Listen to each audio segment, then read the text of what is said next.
Good evening, boils and ghouls, and welcome to another spine-tingling episode of Blood from a Stone. My name is Philip, and I am the Dread Master of this game, which is now set in a smoky, morally ambiguous noir domain known as Heistales. Surrounding me are our wonderful players. Say hello, players. Hello, players. Apologies for the delay in starting today. I mean, obviously, we're honestly earlier than we did because I went live right at the time. Anyway, point is, it was putting finishing touches on some things. Tonight is just going to be a totally normal episode with nothing guaranteed to happen in it. Before we jump into things, though, I do want to say thank you from our last game on Tuesday, our Gray in the Dark game. I want to say thanks to Tugboat Pete 8 for rating and for Briningar for gifting a sub. I also want to tell everyone, we started this last week, but they're now sort of, it's all a bit more sorted out. We do have some new emotes, including follower emotes, and an exclusive follower emote that everyone can use only on our channel is Maisie. So there is a Maisie emote. How exciting that is. There's also some fun tier ones. There will be more coming soon as I figure out how to make, are they pronounced gifs? Yeah. Gifs. I call them gifs anyway. I just call them gifs because I want to. They're you know why I call them gifs? I know this is an argument the internet. It's because it's short for graphic. Yeah, it's a graphic interchange format. Yeah, so since it's short for that, that's what I do it. Now, all this being said, so yeah, we got some follower emotes, we got stuff. There's animated emotes coming as soon as I kind of figure out how to do that in a way that I don't hate. Because I tried one already and I hated it. It was not up to my rigorous standards, which you can all see from this extremely well-rehearsed intro, like we do every session. I also want to, as we always do before these things here in this wild month of February, mention our Kickstarter, which is going on for Long Lost Noir. We're running a Kickstarter for a 5e compatible compendium of noir and pulp and weird fiction inspired options. You're going to see a bunch of the classes and races from that book on display here tonight, which is super fun and cool. So please support that and also kind of spread it around if you can for people. I really appreciate everyone who has supported it already, especially people who've supported it at, we'll see part of it tonight. And if you don't know what I'm talking about, don't worry. You'll get to it and it'll be good. So yeah, we have now crossed the halfway mark. We crossed it and then some. I think we just hit 4,200 on our way to our goal of 7,500, which we need to hit by I think it's like it'll end 12 more days. A week from it'll kind of end like a week from Thursday at 8 in the morning LA time. So or 2 minutes time. There you go. There you go. It's a good day to Kickstarter. So yeah, we'll be kind of doing our final push there. And so yeah, anybody just share it around. If anybody you think might like it or likes weird artwork that is like super cool and noir looking, I printed them out behind me. So pretty. I like them so much. So check that out. Also a thing that we do before the games every week, just to put some excitement into my life. We open one of these. Yes. So this is the fifth time I get to open it. So you go here, that's 5. You will see it before I do. What is it? Can you see? It's darkness. Triangle. It's a triangle. Oh, It's a yeah. D4. It's a D4. Ooh. I think. And it is a D4. Now, again, something interesting going on with this set, unlike the other ones. I wonder if maybe it will just be this way the whole time. It is simply a sort of sparkly gold treasure D4. There is no symbol. So kind of like this D10 that came out. They were very cool, but they have no symbol on So them. maybe they're just the treasured dice? I think they're just treasure dice. Treasure dice? It's very interesting. We will learn as we go what treasures they hold. Now I got that TikTok sounds like about. Let me show what you're missing. Treasure dice. But instead of because of paradise. Oh man, I wish I did not know where you had to tell me paradise to figure out what song that was. I apologize. Now you're annoyed. But he also has a couple of paradise. Mini paradise. Let me. I have way more than a couple of pairs of dice. Yes, I do too. There's a pair of dice over the dashboard, light fuzzy dice hanging. I can get there. Don't y'all worry. The dread clock stands at the 6 o'clock hour on our clock going to 13. Not quite halfway through. Oh man, I just need 13s to be rolled. They're fun. I'm trying. I know you are, and you're appreciated. I rolled, you guys, how many 13s did I roll when I was rolling? But that was stats for top flight. Oh yeah, you rolled, but you were on the tables. There's a lot of D20 tables. You did 2 13s today, Yeah. but those don't count. I know they don't. I'd love for them to, but they don't. And we have to just accept what the dice give us, because sometimes they give us amazing things, and sometimes they say no, hold off. It'll be better if you wait. So, speaking of waiting, let's get into this game. Last week, we switched our focus from the domain of Merkshire to the domain of Hysteles. However, unlike the last time we changed domains, we followed 2 characters here. Sister Mercy and S.A. Rawlings awoke, tied up in chairs next to monstrous creatures. A little foggy on the last few days. The last thing either of them firmly remember was being in Merkshire, on the shores of the pool behind Bitter End, singing a song, or beginning to sing a song called The Score is Worth More. They awoke here and encountered 2 other individuals who were also tied to chairs. These individuals, however, were not humans. One, a gremlin named Dr. Soup. The other, a brickborn named Igneous. These individuals, according to Igneous, were probably here because of Judge Blunder, whom they all either had wronged or awakened the interest of, and they were at his estate called Blunderland, outside the city. Our group managed to escape from their bonds. They managed to fight off the ogre who was watching them. Her name is Henrietta. They betrayed one another or left each other to die at varying times. Sister Mercy did recover her rosary and the copy of the tear-stained diamond that she had found in Merkshire. The group basically managed to get past the undead staff of this house, including a butler who was, he was pretty uptight, so uptight that he accepted a Tommy gun that someone threw to him and shot up Dr. Soup, who made a break for the wall, trying to bust it apart with his gremlin siege monstrosity nature. Even so, Dr. Soup was able to climb the wall and run, trying to get to safety. Our other individuals, Sister Mercy, Rawlings, and Igneous, they kind of ran off into the woods undetected, unfollowed. Sister Mercy warned them not to go towards the mist that sort of seems to be at the edge of these various domains. And Igneous noticed that Sister Mercy seemed to have something of that mist about her earlier in their encounter with Henrietta, the ogre. Igneous told this group that he could get them to safety. He had somewhere safe they could go. And he began leading them kind of around the edge of this property, heading back towards the city of Hysteles. Dr. Soup ran from his followers before bumping into just this very strange, very handsome gentleman. A guy who kind of took his measure and decided that maybe Dr. Soup, whose name he kind of liked, might be able to help him out in the future. This man kind of put a hand on Dr. Soup's shoulder. Dr. Soup was cured of his wounds. Even the life that had kind of been drained out of him by that undead butler was restored. This handsome stranger, just a drifter, was the only name he gave to Dr. Soup, suggested Dr. Soup carry on after his friends, who he could kind of see in the distance there, fleeing the scene, and Dr. Soup did so. And that is where we ended last week's session. Dr. Soup. Yeah, just a quick question. Please. Since that encounter dropped my morality score down a point. It did.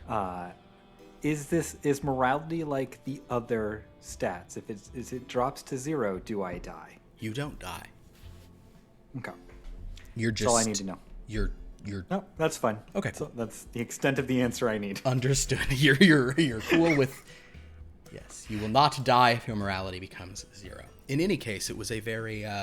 Yes, some interesting things happened last time, and I hope more interesting things happen this night. Maybe some Well, horrific. I'm sure they will. I'm sure maybe they will. some horrific things will happen.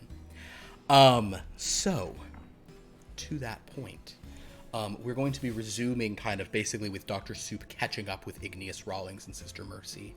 Because he was kind of right behind you, and he's, he's not the fastest, but you guys are probably going stealthily.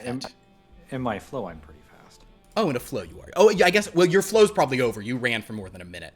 I guess, strictly speaking, Dr. Soup and Rawlings, why don't you both go ahead and roll to see if you have recovered your flow. So what you have to do is you roll your professor die. For you, that's currently a D4. You have to roll a 3 or 4. So it's a 50% chance right now. 1. So you do not have your flow back. You need to rest. Also 1. So neither of you have your flow. But you can get your flow back. Just take a short rest. You'll have your flow back.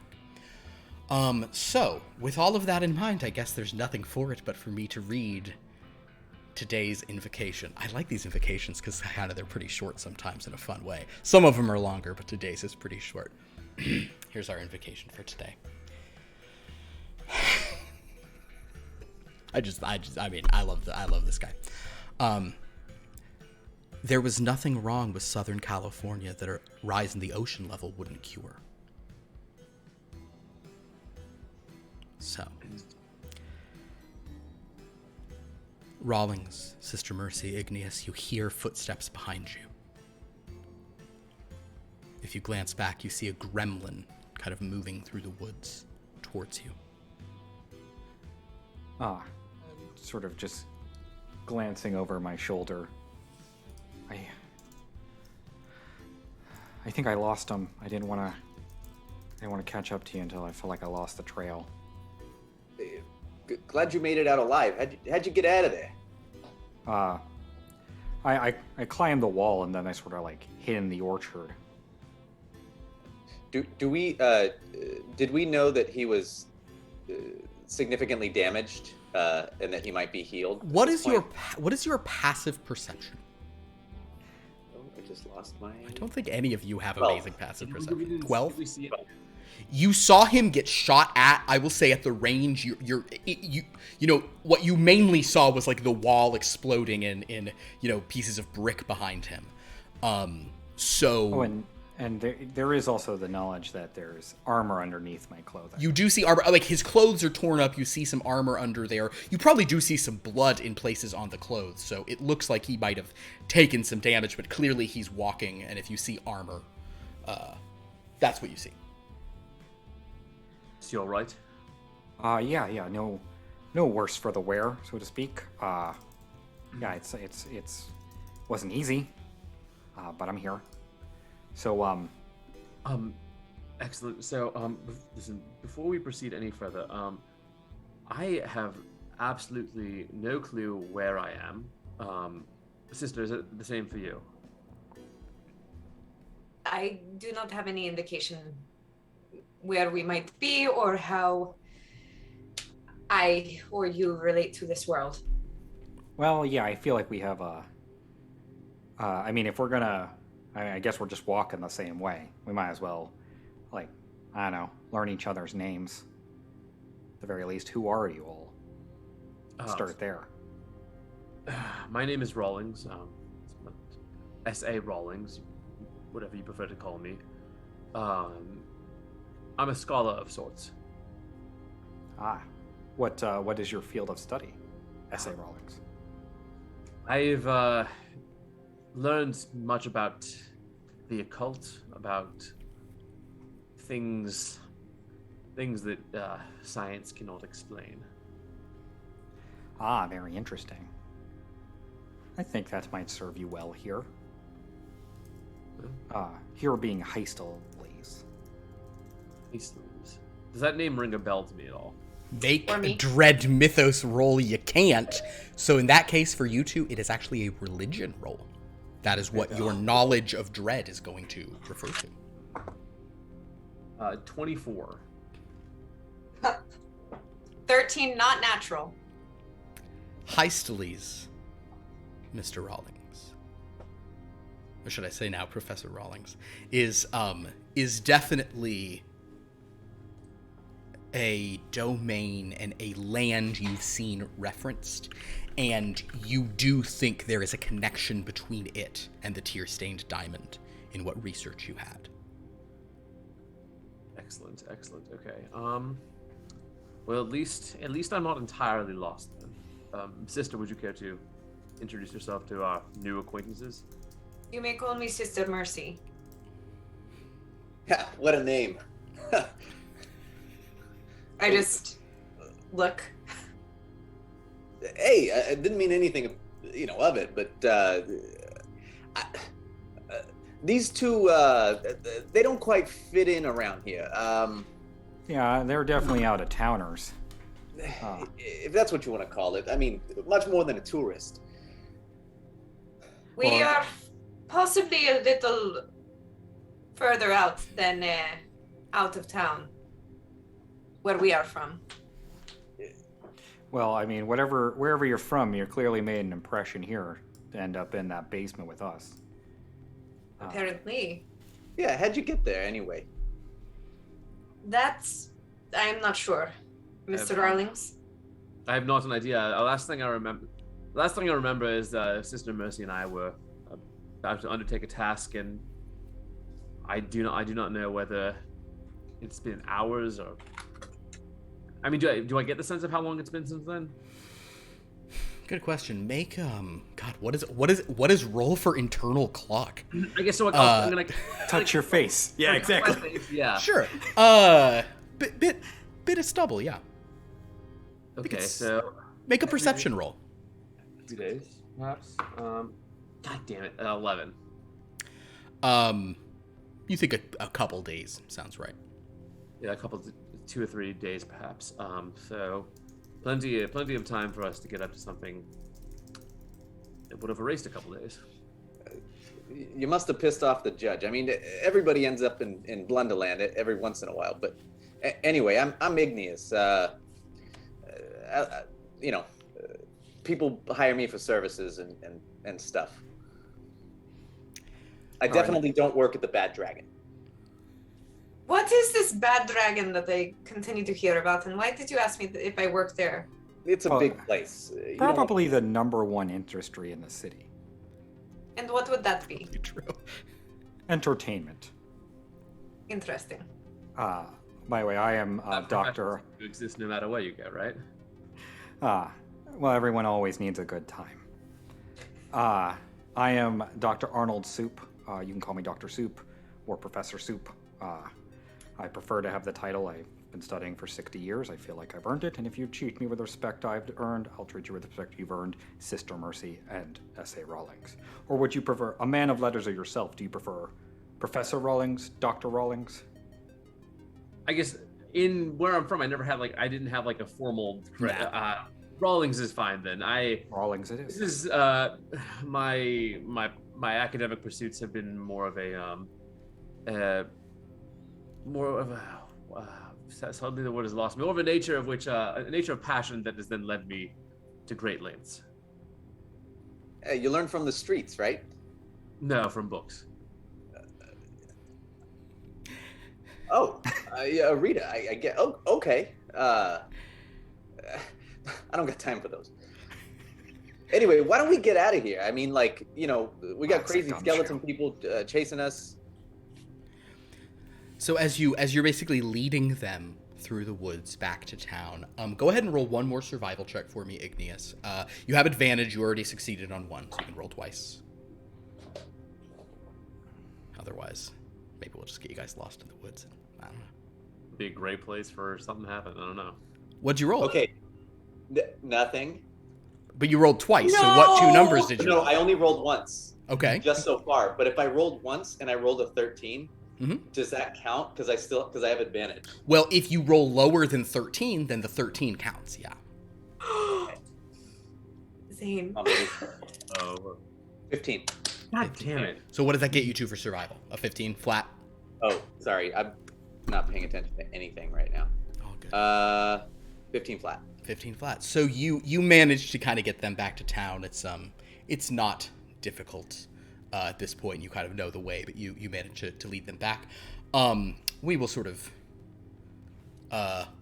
we'll largely wave our hands. I assume you're taking them back to your office. Let's head back to my place. I'm hungry. Perfection. I need a candy bar or something. So as you lead them towards your office, Rawlings and Sister Mercy get your first look at the city of Heistles. The thing about this city that is probably genuinely awe-inspiring to both of you is the size of the buildings here. You have never seen structures that are this tall. You've never seen these buildings that scrape the sky like this. It's pretty incredible. The city is also seems very vibrant even at this late hour. You notice that there are these lights, signs that have this bizarre, extremely colorful glow to them. Almost looks like tubes of letters or symbols. And they just emanate this kind of almost buzzing, vibrant light. Advertising things like late night eats or various holy symbols that you vaguely recognize, Sister Mercy.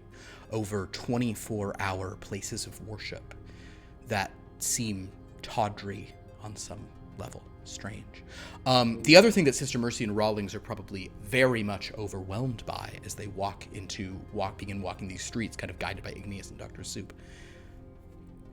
You've seen carriages, of course, but you've never seen carriages made all of metal that rumble on their own, unpulled by horses. You're familiar with the idea of mechanical conveyances, things like trains. Yeah, but these are just carriages that are just driving around, belching out thick smoke from exhaust ports on the back. The cars are big, look armored almost, very sort of smooth curves. You're seeing a lot of Packards. You're seeing these big kind of 30s, 40s kinds of cars. As we're going, I shan't trouble everyone with this playing out in real time, but I'll be asking the good doctor what everything is, how it works. Very good. Good doctor, if you're going to be, will you reply to his questions? Yes. I'll answer. Then please roll a nature check for me. Interesting. It tends to just be the closest thing to science.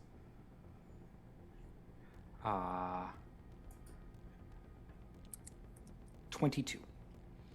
You get a pretty straightforward explanation. Right. Sister Mercy, what are you feeling as you see these things, these buildings taller, cramped together? I mean, you've been to Wendon at some point, probably. Wendon is a big city, but these buildings, they go up. I mean, you can tilt your head all the way up, and you still see the tops of them. I would like to inquire, how are these buildings created? Is it just by man's hands? Well, why don't you take that one, Igneous? I mean,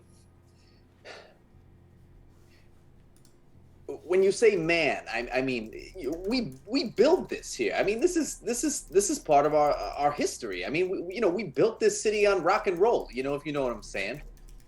It's I mean, you've never been to a place like this? I have never been to a place like this. These buildings are taller than anything I've ever seen. I've only ever seen anything this tall in nature, trees and mountains and such.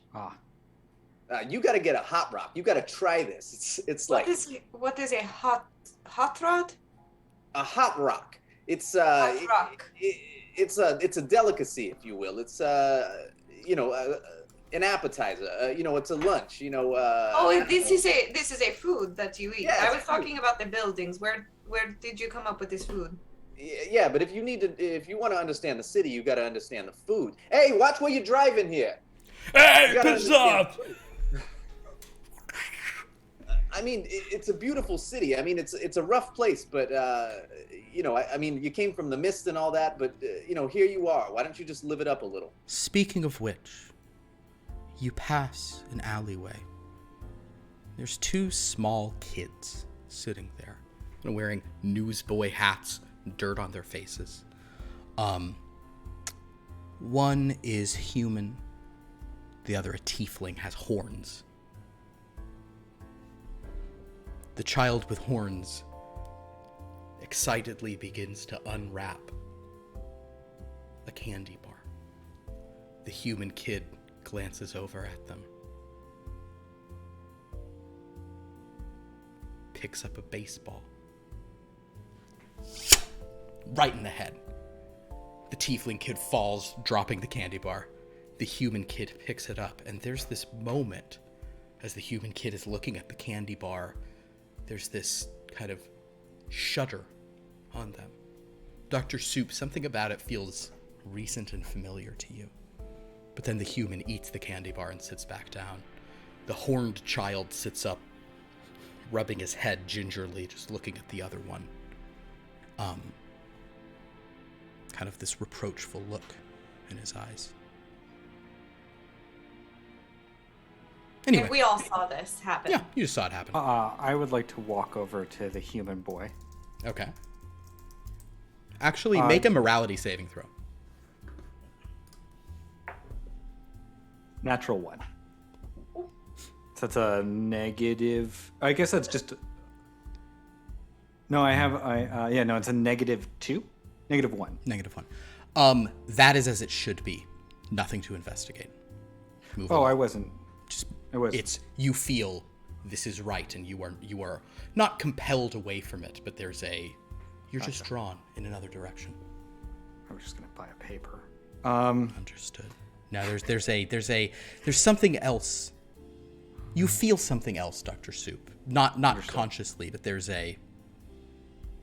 that's all the way it's supposed to go. So then as I was sort of walking up to the child, just sort of turn and sort of step over the other tiefling and say, so Igneous, is your office close? Are we near? Pretty tired of walking. Just gonna walk over that kid there? I want to lean over and see how the tiefling's doing. Mm-hmm. Make a medicine roll. Where did it? I look down and go, oh, I didn't notice. 11. Be fine. Hey, kid, next time he does that to you, pop him in the chin. You gotta fight back. The tiefling kid looks up at you. Stick it in your ear, old man. Hey, you little rascal, get out of here. Starts running off. The other kid, eating his candy bar, laughs, then, hey, my baseball! And picks up his ball and runs after the other kid. This does not seem like a very polite city. It's you just gotta learn how to live here. You know, it's about survival. But you gotta love it. Just You don't. wanted a candy bar, I guess. Yeah, don't get in anyone's way. You don't get stepped on. Pretty easy rules. Well said.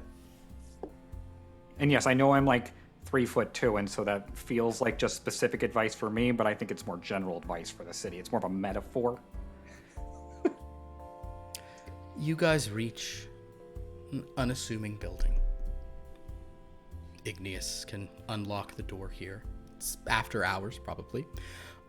Igneous, you start going upstairs. It's a walk up for you, obviously. However, when you get to the top of the stairs, you pause. The door to your office is slightly ajar and there's a light on inside. Hey, just 1 second. And I creep up over to, like, kind of back against the wall, peeking through the door. Okay. Are you being sneaky? I'm being sneaky. Then make a stealth roll for me.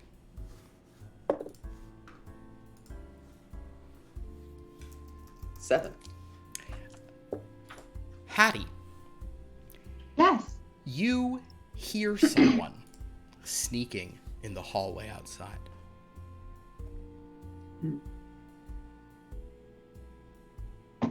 Am I able to try to see who it is before they see me? I'm going to say with a 7, there's a shadow that's being cast. Go ahead and roll a perception check, yeah. Alright. Get stuck under the table. That is a 19. With a 19. It looks like a brickborn in a hat. You don't necessarily recognize the shape, but you're not all that surprised to see such a person sneaking around necessarily. Oh, yes. So the door is only slightly open? Yeah, you kind of you left it half open, you left it like slightly ajar when you came in. Okay, can I just use my whip to like grab the doorknob and yank it open? Sure. Yeah, that's not even a roll required for you to do that. So basically, Igneous, you hear this like cracking sound. Oh my god. Hattie, by the way, Yes. your whip is special. You should scroll down to your What? I forgot. I almost texted you about that and then forgot to.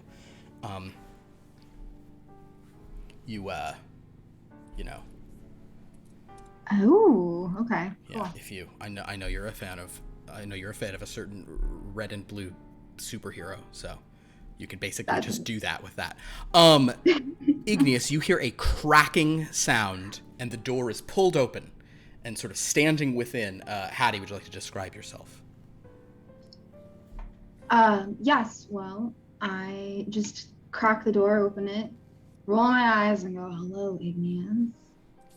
And I am a smoking creature. So I am constantly shrouded in a slight mist of smoke and, mystery. And I'm an explorer who is typically off gallivanting around because I refuse to be constrained by society's rules. And I don't think Igneous and I have ever properly been introduced. However, Igneous, you are familiar with a smoking one with whom you're technically sharing the rent on this office, though you've never met this person. Hey, what are you doing in here? I mean, wait. Oh, is it I use this office too, Igneous. Hattie?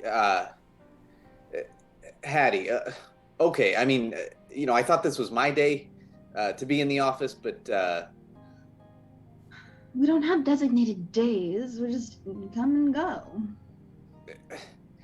anyway, I got people here. I mean, I'm trying Well? to now. Let them in. I'm not going to get in the way. All right, everybody, come on in. So offended. So you all sort of walk in, you see this figure, and once again, Rawlings and Sister Mercy, you've never seen the like of this. There is a woman, you can see hair, you can sort of see clothing, you can see glimpses of skin here or there, but for the most part, she's kind of covered in this smoke that just kind of seems to waft out and then effervesces as soon as it kind of gets a few inches away. What color smoke are you typically, Hattie? What color smoke is coming off of you? It's like it's just a black mist with maybe a little bit of a hint of like a sheen to it. Okay, gotcha. So kind of a shimmery, kind of catches the light every once in a while, has almost a silver. Girl likes her Perfect. glitter, but it reflects back. You don't see anything. Perfect. So, everybody, this is Hattie. We share this office. She wasn't supposed to be here today, but we got Mercy, we got Soup, we got Rawlings. Sister Mercy. Dr. Soup. Sister Mercy, Dr. Soup, Rawlings. We got Hattie. Her name on the lease was Harriet Fjord something. Hattie, meet the group. Sorry, everyone. This is embarrassing. I mean, Are you two involved? Is that why this is embarrassing? I don't understand why No, this is no, such a big no, like, no. This is I can't afford the rent on my own, so I got to share it with someone else. Oh, And in fact, yeah, that is embarrassing. as you all sort of look, you do see that on the frosted glass of this door, you see what igneous investigation and protection services, something of that ilk. What is if you have a thing? But you also see Harriet Fjord, kind of just. I don't know, Harriet. Hattie, do you have like a on your sort of on the door? Does it say Harriet Fjord? Just does it say explorer? Does it say any kind of esquire? Do you just have like a weird term at the end of your name? Expert in antiquities. Yeah, exactly. Yeah, exactly. Perfect. So so you sort of see a few. You see that there are two names on this. Mhm. I'm an expert in antiquities, and he's antiquated. That was a mouthful. But you're all here within this office. Are you closing the door, Igneous, with everyone inside? I push it with my foot behind me. Don't want to make a deal of it. Understood. The door closes, and now you are all within a, look at Zane's background. It's just a pretty stereotypical kind of office of this era. There's kind of a strange glow coming in from the slatted blind windows behind. Outside, there's kind of a neon glow, sort of filling the room with an oddly, not quite pink, kind of pink gold, rose gold almost quality. There is a desk that is covered in junk. There's also several boxes on one side. There's also a desk near the front where that has two different telephones on it, where like a secretary of some kind could sit. Currently empty, as it is night. And I would assume, Igneous, you probably have some refreshments. Can I get anybody a drink? Yeah. What do you? Well, anything is fantastic at this point. Water. Got gasoline, ethanol. What's the don't think I have quality of brandy? Oh, I don't look at Igneous. I look over at Hattie. You might not want to rely on him for that, but I certainly have something. I'm afraid all I have is gin, and more gin, though. Gin. That'll do. If gin is what gin is in where I'm from, then I shall certainly partake of that as well. Alrighty. Oh boy. So, as Hattie pours a couple of beverages, you all settle into this place. If anybody wants to take a rest while you're sort of doing whatever conversations you have, you would be permitted to do so now. But Does anyone have a smoke? Something to sort of relax, unwind. It's been a stressful night. All my personal effects. No offense. Is that offensive? I don't spend a I'm lot of not time around offended at smoking all. ones. All right. I'll pull out some cigarettes and pull one up and light one up, and then offer a second one over to Dr. Soup. I'll reach on up and grab perfect. So Dr. Soup takes a cigarette. Why would I be offended? I don't know. I don't know if this is sort of like me imbibing you. It feels a little. I don't know. I don't spend a long time around smoking ones. Interesting. No, I'm fine. Good to know. Well, seems like Sister Mercy and Hattie might have something in common with all the smoke they got going around them. Sister, this week, you ever I do seen not her? know what you are talking about. Yeah, all the mist, the you're talking about. I do not know what you are talking about. Whoa, okay, didn't mean to offend. I mean, You're not one for subtlety, are you, Mr. Igneous? I mean, it's hard to be subtle in a city like this, am I right? I mean, you saw that kid get cracked in the head with the ball. For someone in your line of employment, I would assume that you would have a sense of, discretion? I got plenty of discretion. I mean... Then have it, now. Jeez. Hattie is just kind of like laughing to herself. All right. So, let's maybe take this a little more bird's eye view here.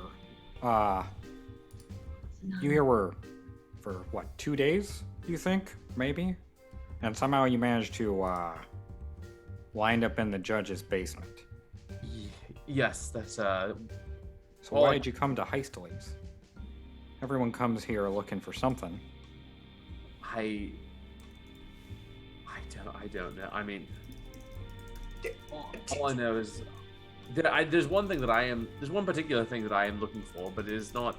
I don't remember the part of me either. I don't remember arriving here. I don't remember intending to arrive here. I know that I was drawn here to seek out something. You two, if you want to, why don't you just roll flat? No, it would be here. Okay. Could you please both roll a morality? It would be an integrity check. It's not a saving throw. Make an integrity check. Okay. 6. Not. 7. No idea. Neither of you can recall what was driving you, the sort of moral motivation. Since you've come here, you're not sure why you're doing anything. But we know that we were driven to come here, right? You said we remember before? Like, so do we remember the feeling of being drawn to come here? I think you certainly remember that feeling, but you have no specifics of what the motivation was. You know that you needed to come here when you started singing that song. Okay. And you are holding, Sister Mercy, you have that. You have the tear-stained diamond. You have that with you, the whole score. Excuse me, right. And I guess Igneous, Dr. Soup, Hattie, you do notice that the nun is holding a kind of like bound sort of folio of some kind, kind of a large oversized print, has a bunch of loose pages within it.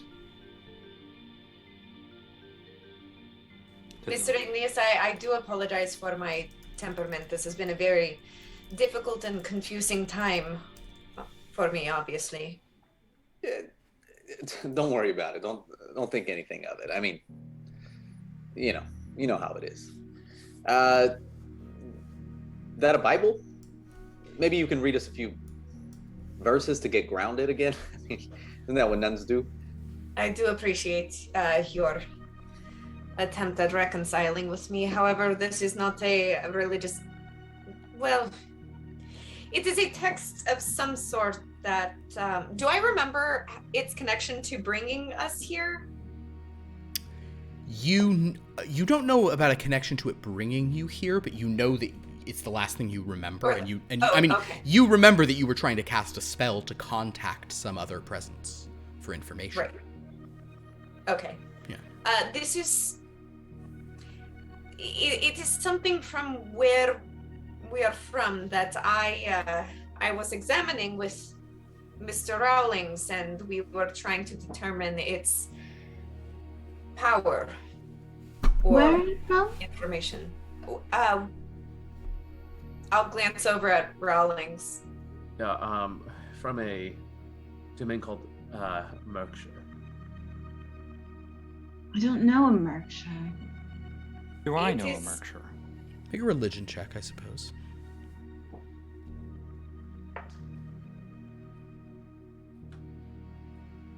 I do not know a Merkshire. Fair enough. Would I know a Merkshire?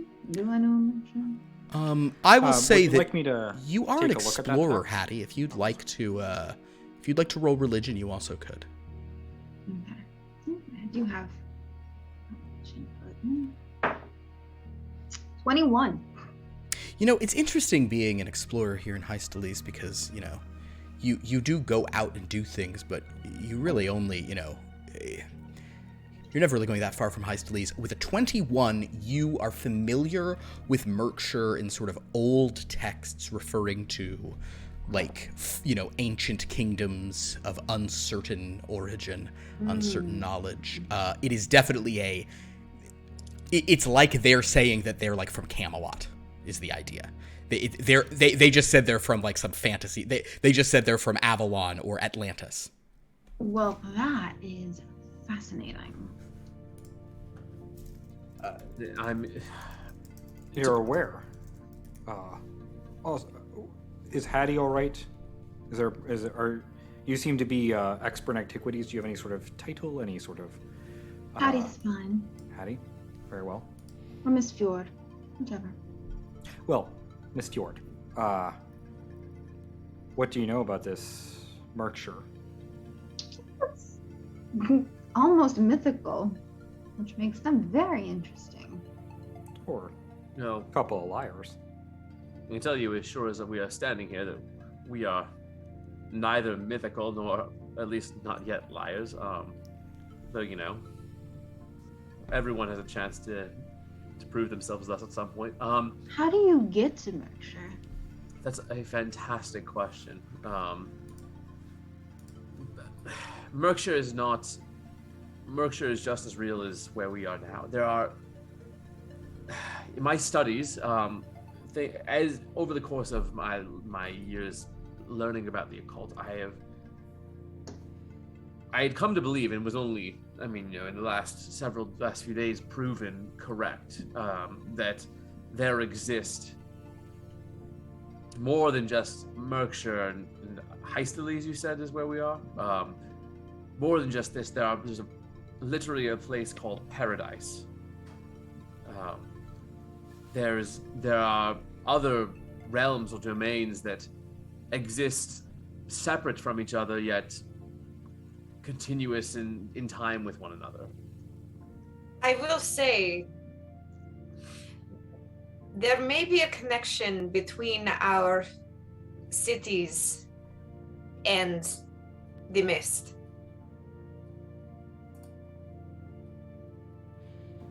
Did you all maybe eat some fungus on the way over here, or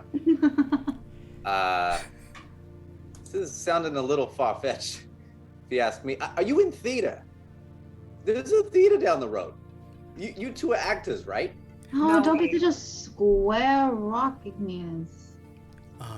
Look, if you wish to Igneous. pass off, Igneous. This-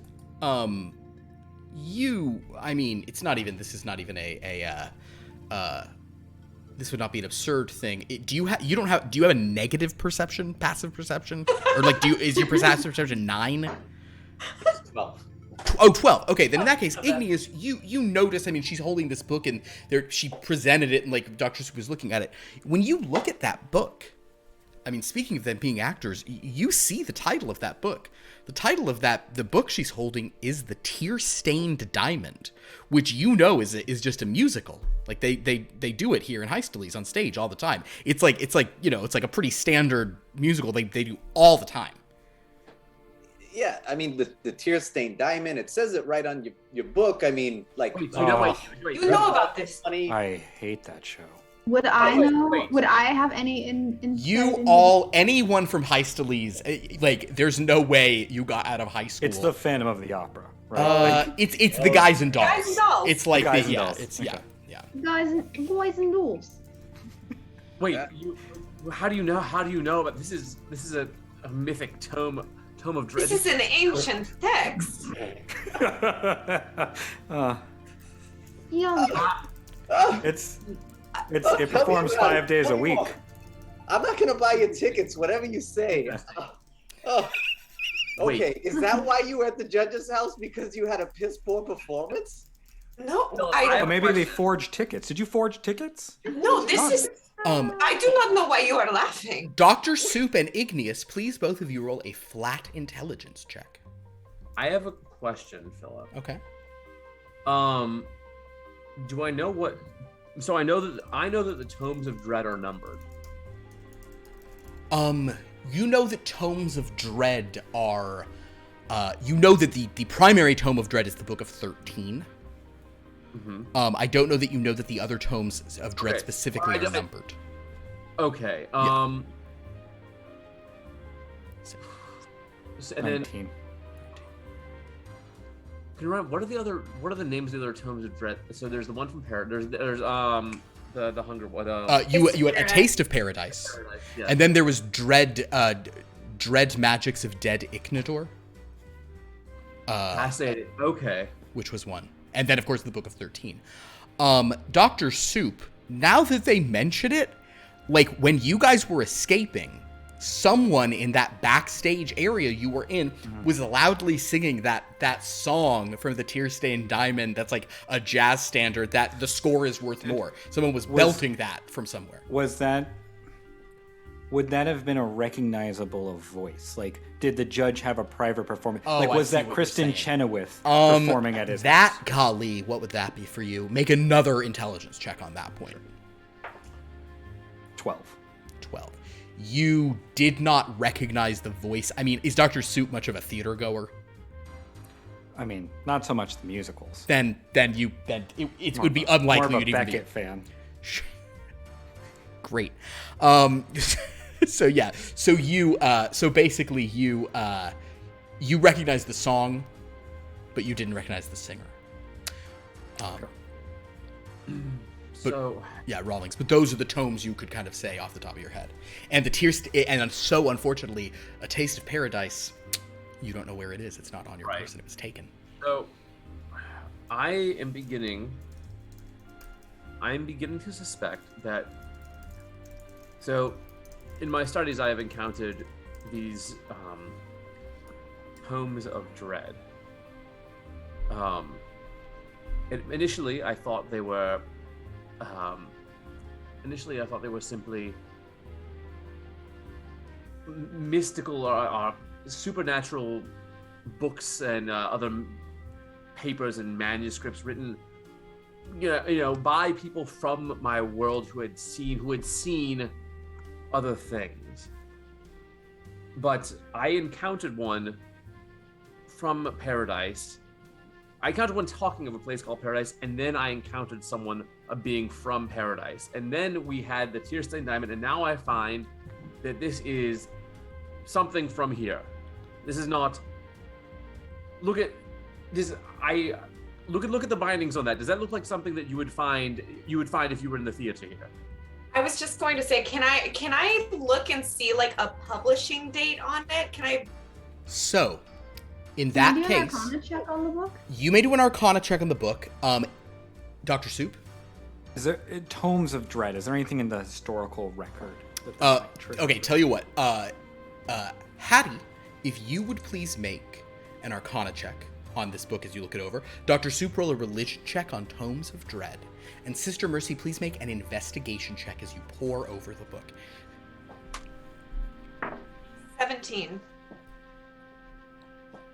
22. 22. 12. Okay.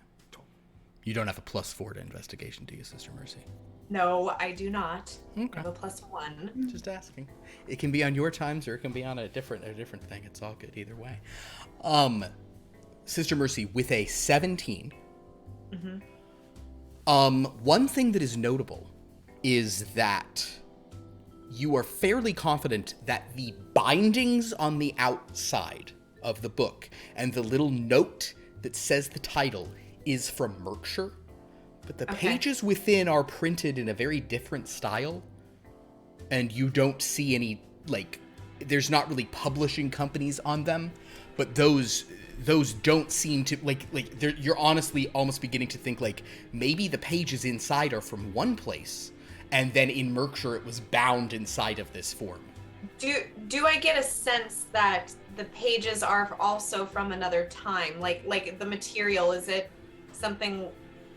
With a 17, it feels a little aged, but not you can't pinpoint, you didn't roll high enough to do any dating. They seem aged, but they seem as aged as any papers that were not being, pristinely maintained might be. Right. Could be 10 years, could be 100. You're not sure.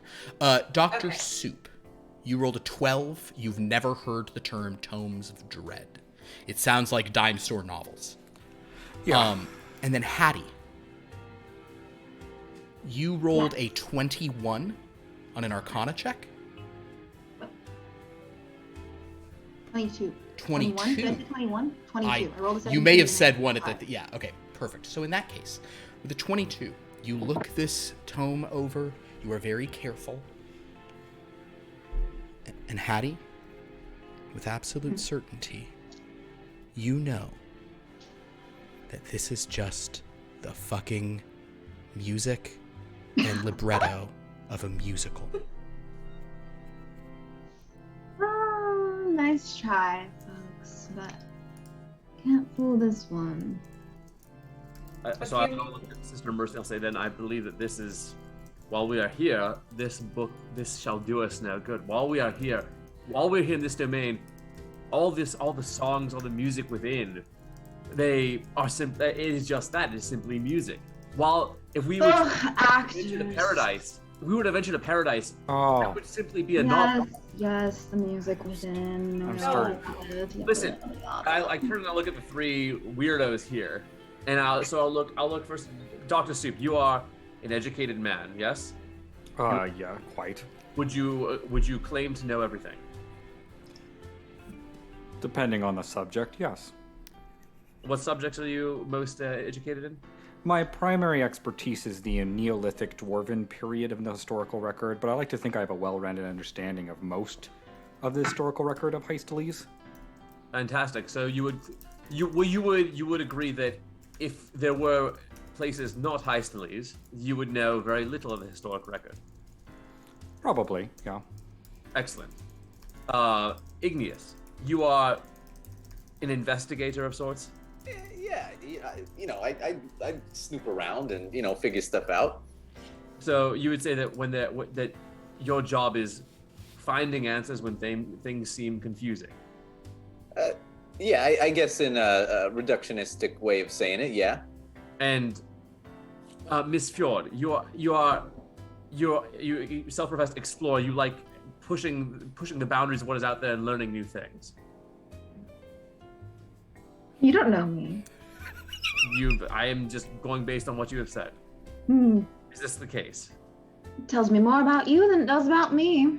Well, you seem to assume quite a bit about us. Psychoanalysis. Cocaine and I never got along, but look, I'm simply trying to engage with you and say that there is something afoot here, and Sister Mercy and I will be going about this, and it would be incredibly helpful if we had your assistance. Method.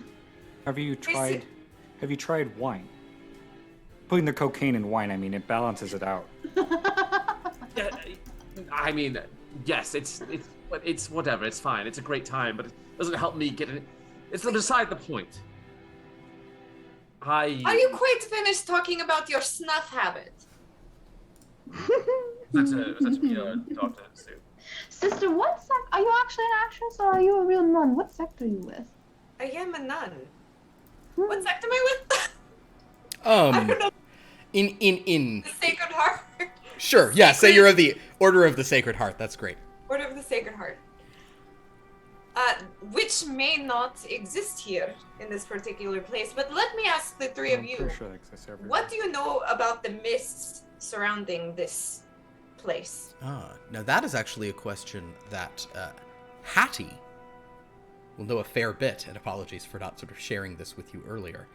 But Hattie, if you would like to, I'll actually give you the choice. I can tell you what you know automatically, kind of like the baseline, or if you'd like to roll to know more, I could allow that as well. I'll roll to know more. Cool. Then make an Arcana check.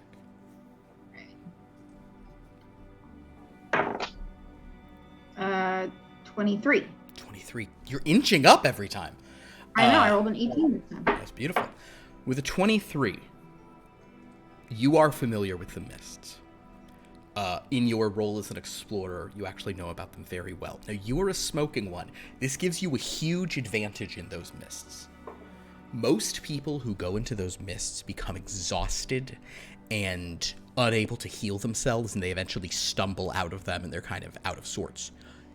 You, Hattie, when you enter the mists, which you probably have done as an explorer from time to time, you are not exhausted, being a smoking one, and you are not like disoriented. Well, sure, I feel quite at home there. However, you cannot find your way through them. It is unlike any other substance you've ever seen, and you always wind up kind of like walking out of where you went in. So you are sure that the mists are some kind of magical boundary in some directions. Yeah. Do I know not to like mess with them, or would I not necessarily know that? Would I be allowed to be? I think, I would say that it would be a situation of if you would have liked to have like tried them out, you could have gone to the mist and tried to go into them. You certainly would have hit a wall in which no matter what you do, no matter how you try to like tie something to something and go through them, you never go through them. You always come out basically where you went in. So how does the rest of the world feel about it? The rest of the world says just ignore the mists. They kind of mess with you, and it's also I mean, I will say for Igneous and Dr. Soup, the idea of going through those mists would never occur to you. How much of this are y'all sharing with me? I would say Soup and Igneous would not even reply to the question unless directly asked, but Hattie, how much do you share with the good sister and Mr. Rawlings? Well, I actually am very aware of these myths. I'm quite fascinated. You say you came from them? Can I? You can see what's going on with me if I take off my glove, right? Yeah. Okay. I will begin to remove my glove and say, I am very familiar with the mist. We came from somewhere beyond the mist, and I believe that you can travel within them. And then I take off my glove and show my right hand. And what is so genuinely fascinating about this is based on the stuff we rolled for you, just randomly that time. Mm-hmm. It effectively, Hattie, looks like Sister Mercy has the forearm of a smoking one.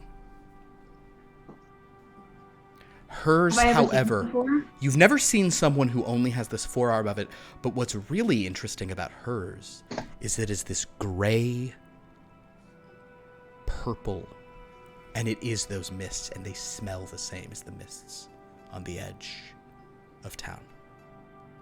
Kind of sickly sweet, but with a copper aftertaste. I mean, yeah.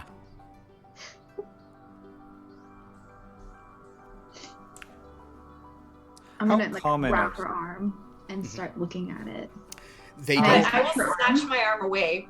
Oh. Hey, you gotta ask for permission to do that. Everyone's so touchy. I'm sorry, we're just being method. Not to be pedantic here, but it would appear that they're sort of the opposite of touchy. Yes. Also, Philip, how common are smoking ones? Oh God, I haven't decided that for Heistleys. In the other place, they're uncommon. Because I know that. You know what? So I've decided that I haven't spent a lot of time around them. Here, smoking ones are maybe like a 10th of the population of Heistleys. Okay. Maybe a little less. They're not super common, but they're not like unheard of. Something you would take note of, but not like double take. And depending on the neighborhood, might even be like not even something you take note of. You know, there's areas of yeah. So yeah. Okay, so then I'm gonna have almost no reaction to this whole thing with Sister Mercy. It's intriguing. Yeah. Yes, Hattie, why don't you roll go ahead and roll an investigation on this hand. So you try to I will let her look at it, but I don't want her to touch it. All right. So can I inspect her arm? Yeah. Roll an investigation on her arm as you look it over.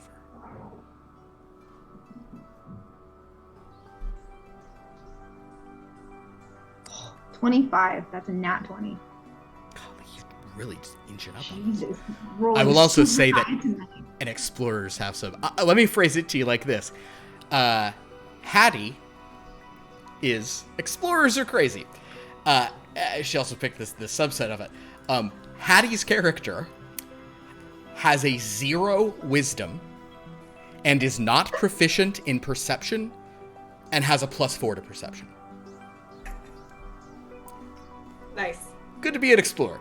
But so Hattie, as you look at this hand from a distance with a 25, she is not a smoking one, you can tell.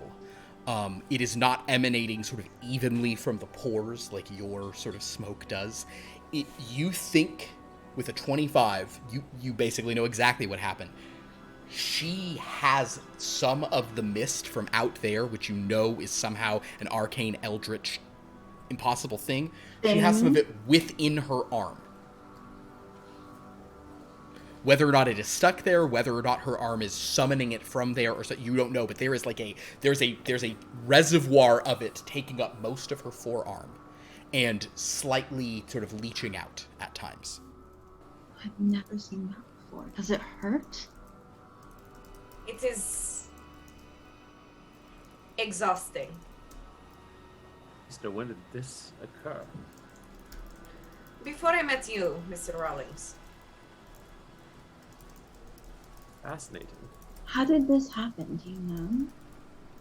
It was a blessing from the mists. Do you believe that we are not lying to you? I am no actor. You cannot perform this. We are from beyond the mists, and I believe that there is a way to communicate with domains other than yours, other than ours, through the breaks in the mist. However, it is important that these breaks in the mist are fortified.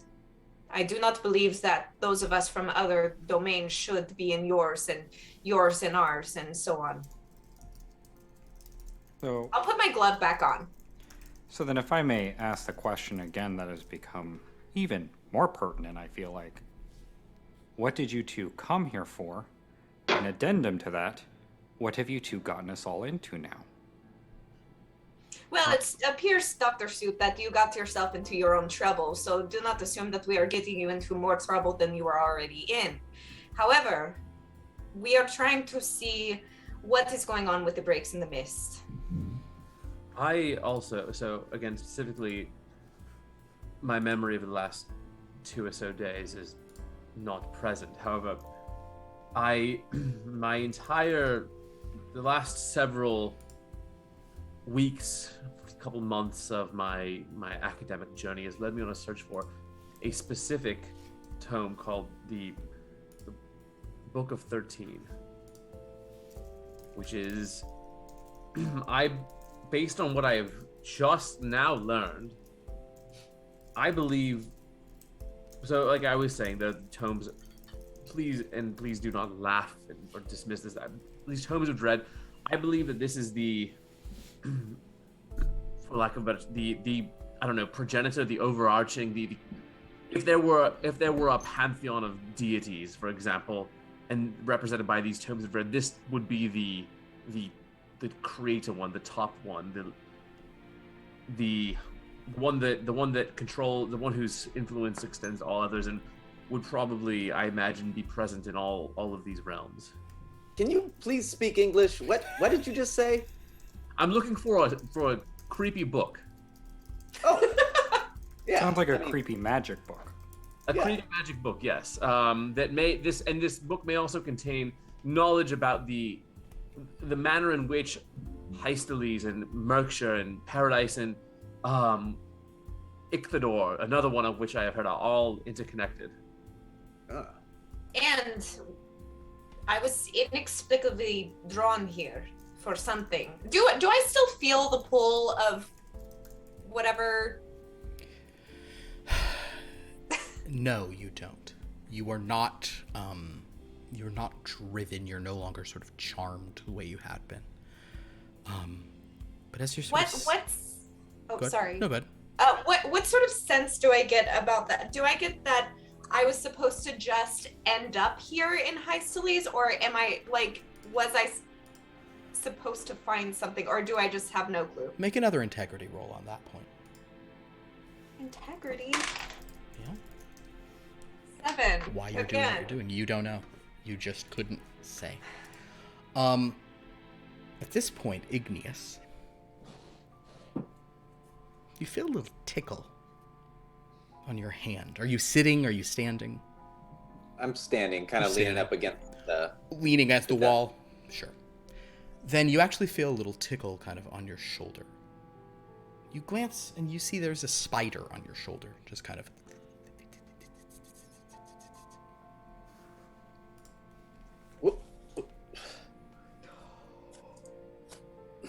Don't want to make a scene, but kind of try to brush it off. Brush it off.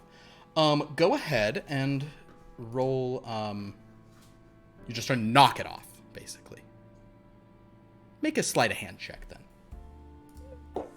Uh-oh. I noticed. Why? 5.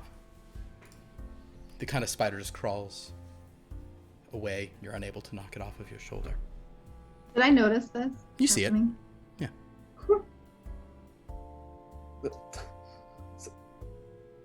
Sorry, y'all. Couldn't pay for the bug guy. Oh, it's a waste of. Are you trying to slap it? Are you trying to get it now, Igneous? Yeah. Is it still Make- there? Just make a fisticuffs roll. Make it an unarmed strike. Huh. Do you want me to help you with that, Igneous? I was gonna save it for lunch. I mean, I'm a little hungry. Be a 6. You're just you can't get it. It's like on your back now. You feel it on your neck, kind of crawling around. Damn spider. Don't mind me. Talk about your spooky book. Did it bite you? I can take a No, look. it Can I didn't try to bite. get it with my whip and flick it off of him? You can try to hit it. You can try to hit it with your whip. I mean, you'll be hitting it, but yeah, you can try to get it with your whip. Go for it. I need to roll for that. Yeah. It's an attack. It's an attack roll with your whip. Yeah. It'll be your melee version. Okay. Me. What'd you roll? No. Live. Did you roll 13? What was 13? Oh no! All right. So Which brings it to 19, by the way. a 19 hits it. So you smack the spider. Now here's the fun thing, and Liv, I gotta get you yours. Dice were dice have an attitude today. I'm actually My gonna dice have an I'm gonna ask Zane to do it. Zane, because you're the one who it was on. Would you please roll a d13? Oh no. Oh god. Because you see, 1 is guaranteed, but more could happen. It fell on the floor. All right. What was it? 8. Ooh. Very good. So the first thing that happens here is the dread clock goes up by 1. Live thing. Liv has rolled a 13, and really at such an interesting time because I was about to just have this happen anyway. But Liv, you strike out and you hit the spider. Gordon, roll damage for me. Okie dokie. It's 1d6. Okay. 8. 8. Points of damage. So basically, the spider kind of slides, goes flying off and lands on the ground. And then the spider, in a way that you've never seen anything like it, kind of rears up on 2 of its legs and grasps its chest and begins staggering, reaching out with multiple arms kind of towards you all. I don't think any of you speak spider. If you did, you would hear something to the effect of they got me, Ma. They got me. Coming to the light.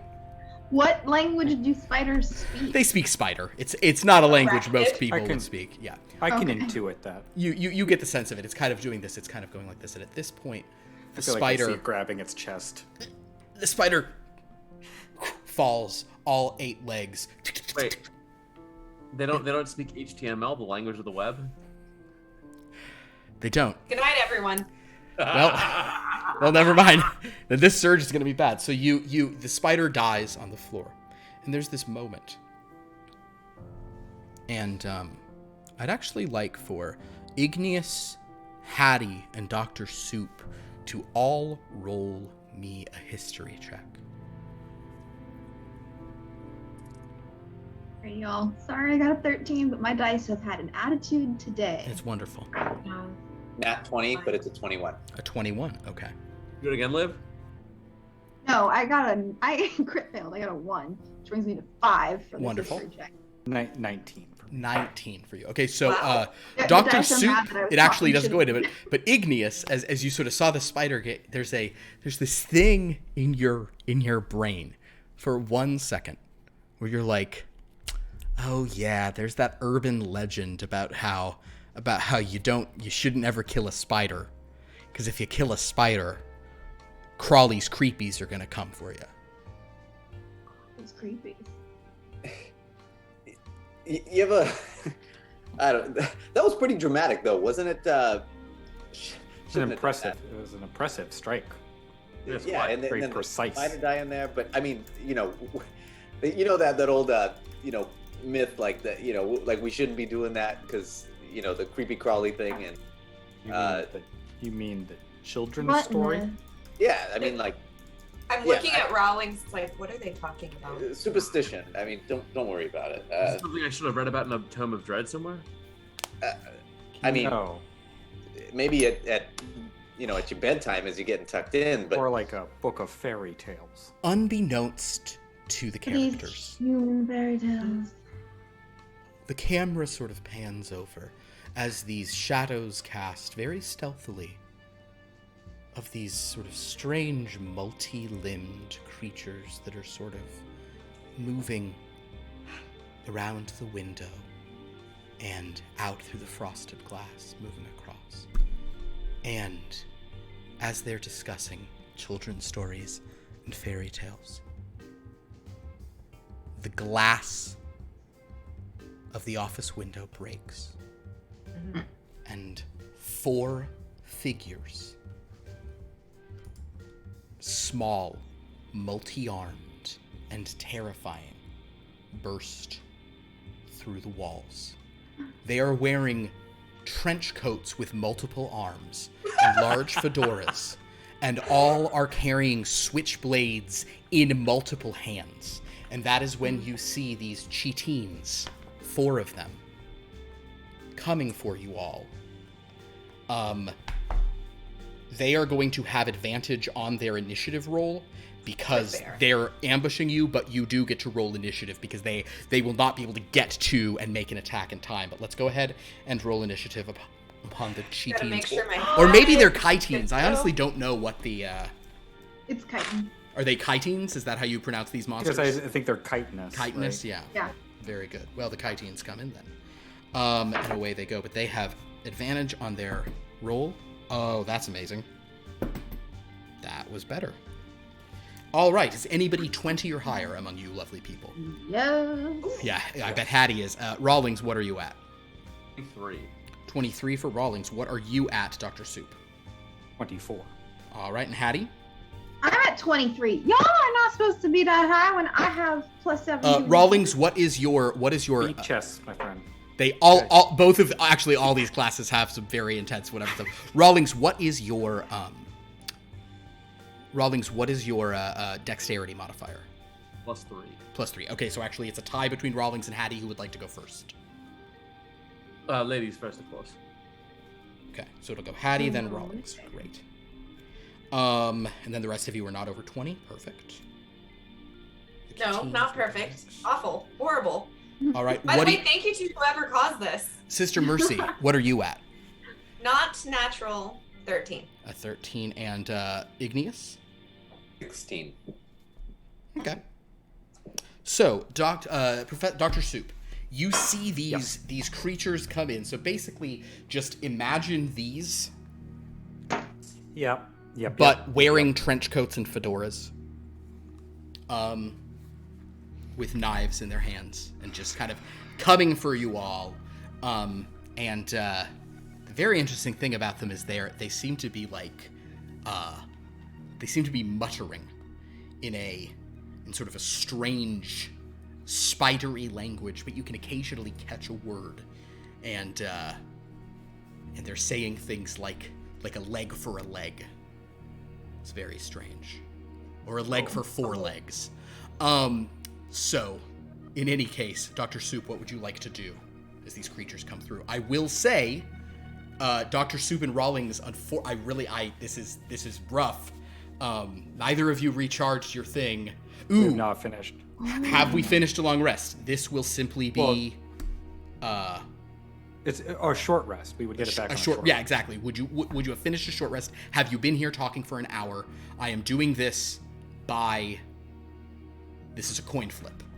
Evens you have, weird. odds you haven't. I said evens and odds, and then I flipped a coin. So that was a dumb thing to do because the coin doesn't have evens and odds; it has heads and tails. So I'm just gonna roll a die now, like I should do. That was good. I will Do it in a roll. tabletop game that I was like, maybe his die has. Well, I thought it was it's like an even odd. Well, It's the a point is a D2. D2, right? So I But figured. but to me, so then tails is 1, heads is 1. Anyway, I'm gonna roll this D4 I got today. Evens, you've completed. Odds, you have not. A 1, I am so sorry. Let's have a true horror surge. You do not have your boy. flow. Okay. Okay. So, Dr. Oh Soup, boy. feeling a little overwhelmed by what's happening, feeling like if this had happened just 5 minutes later or so, this might have worked out for you. What do you Yeah, do? that's okay. So This is actually really this is a really good test situation for me because typically the professors always have their thing, so it'll be fun to see them without their flow state. and there are how many of these? 4 creatures? of them. There's 4 of them 4 of them. in this wave. Okay. Horror surge. Bye, For y'all. people who don't know, this is a guaranteed horror surge, thanks to a very generous backer of our Kickstarter who designed the coolest horror surge there will be. Let me tell you. Thank you, I'm, but also, why I oughta. Why Is there? Since Since I don't have my war pick anymore, is there anything around here that would I be able to say grab a shard of glass, or is there something around here that looks like it? I mean, I know I'm not improvisational, but I do have sort of martial prowess. yeah, you're go ahead and roll a this is really a luck roll. Just roll Do a you need a D- weapon? Can I toss him a weapon that I have? on your me? turn. So basically, you do have extra daggers. If you Well, I want have to, my whip and my gun. And... you got your whip and guns, and you even have I'll say you have daggers on your desk. You could like nod him toward, Yeah. if you want to. Sure. Sure. There's some knives over there. Oh wait. Okay. So if I can get over to there and grab a knife, Okay. I'll do that. Yeah, you But can run. for my action, I'm gonna pick one of them. I'm gonna do a classic technique. Ooh, a classic technique on a chitin. All right. So it has to make a wisdom save. Is that correct? I make a professor attack roll against it, Oh, wonderful. which I believe is just my history. Yes, your professor attack roll would be your history modifier. It's a 24. Then that certainly will succeed. So what happens to them when you're kind of doing this classic technique on this one chitin? I'm going to choose at this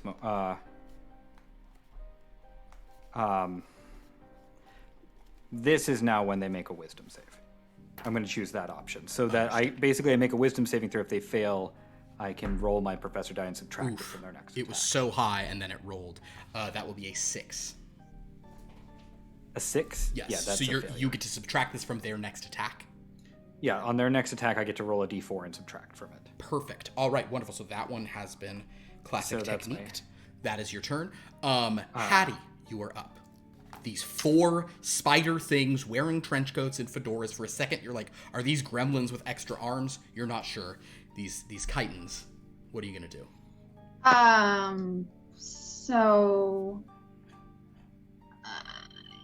So Dr. Soup has a weapon then. He grabbed Dr. one. Soup grabbed a knife and is Okay. kind of looking into one and sort of like just. And so how does this work? So I guess I would just go after the one closest Perfect. to me. So you can make an attack roll. With my whip. Oh, I have +1 bonus to attack. I didn't use that last time. Oh well, it's fine. I didn't need it, but. Oh, it's factored in. Is it factored in Yeah, already? it's factored Okay. in. That's why your whip's. I just plus noticed 6 that to was hit. also in the thing, and I was like, Yeah, is that yeah. +1 on top of the? Yeah, Okay. it's already factored in. Yeah, got a magic whip. It's good to have a magic whip. Okay. It is good to have a magic whip. All right. Then I will attack the one closest to me. This keeps getting stuck under my computer. Okay, that is an 18 plus 6 is 24. 24 certainly hits. Roll your damage. Okay. And then they also have that effect, right? So the one that I hit. The one that you hit will have a -1 minus penalty one to its penalty attack and to saving attack throws. rolls. Okay. All right, and then I'll roll for damage. 8 again. 8 damage. So, I didn't change the fact that they always have minimum hit points in a horror surge. So your whip kills one. You just snap it and it kind of just, stumbles looking confused, falling to the ground, dropping its multiple knives on the floor. The others hiss enraged that just happened. Rawlings, it is your turn. Well, do I see any aside from these knives that have been so kindly dropped? Do I see any other weapons around that might be a little more, I don't know, hard hitting? You can spend your turn making a perception or investigation check. Looking.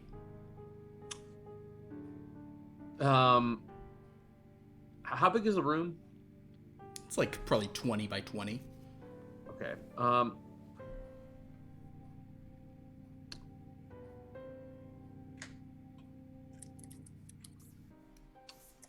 I'll just go pick up 2 of the knives. Okay. Just grab a couple of their knives off the ground, off the one who died. Yeah. Perfect. Yeah. And can I stab one, please? Sure. You rush one and stab for it. Make an attack roll. Just dex plus proficiency. Yep. Standard thing. That is a 12 to hit. A 12. You come for it, and like this the horrifying multiple eyes peering out from under this fedora sees you coming, and just a hand that you weren't even ready for just kind of parries away your attack. You're unable to hit it, and it's so incensed that you just killed another spider. And this one's mad at you now. So I can You can offhand attack for sure. Yeah. So then for that is that I roll normal. I don't Attack's add the normal. You just don't get to add the dex on top. Right. Correct. Right. That's Yeah. That's a 13, baby. No!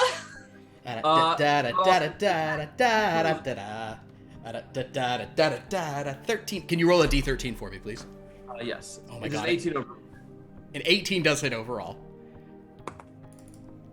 Philip, I have such good news for you. No, you don't. I just rolled a 13 on the D13. This is actually good news for me too. It was looking like this was only going to last a round. I do believe in miracles. I do believe in miracles. Oh, look at it. It's so pretty. It's so pretty. I need everything to stop. Oh boy, oh boy, oh boy. All right, Or do you then, need your inhaler? then Dan, I need you to roll the d13 one more time. Really don't roll the 13 now, where this is like If you No, it's a 9. a 9. Okay. So there's only 9 waves of these things. Oh my god. Hmm. A horror surge during a horror surge. you got your money's worth. Rude. 13 by any That's other what I'll name say. will still roll just as sweet. Yo, dog. I heard you like horror surges.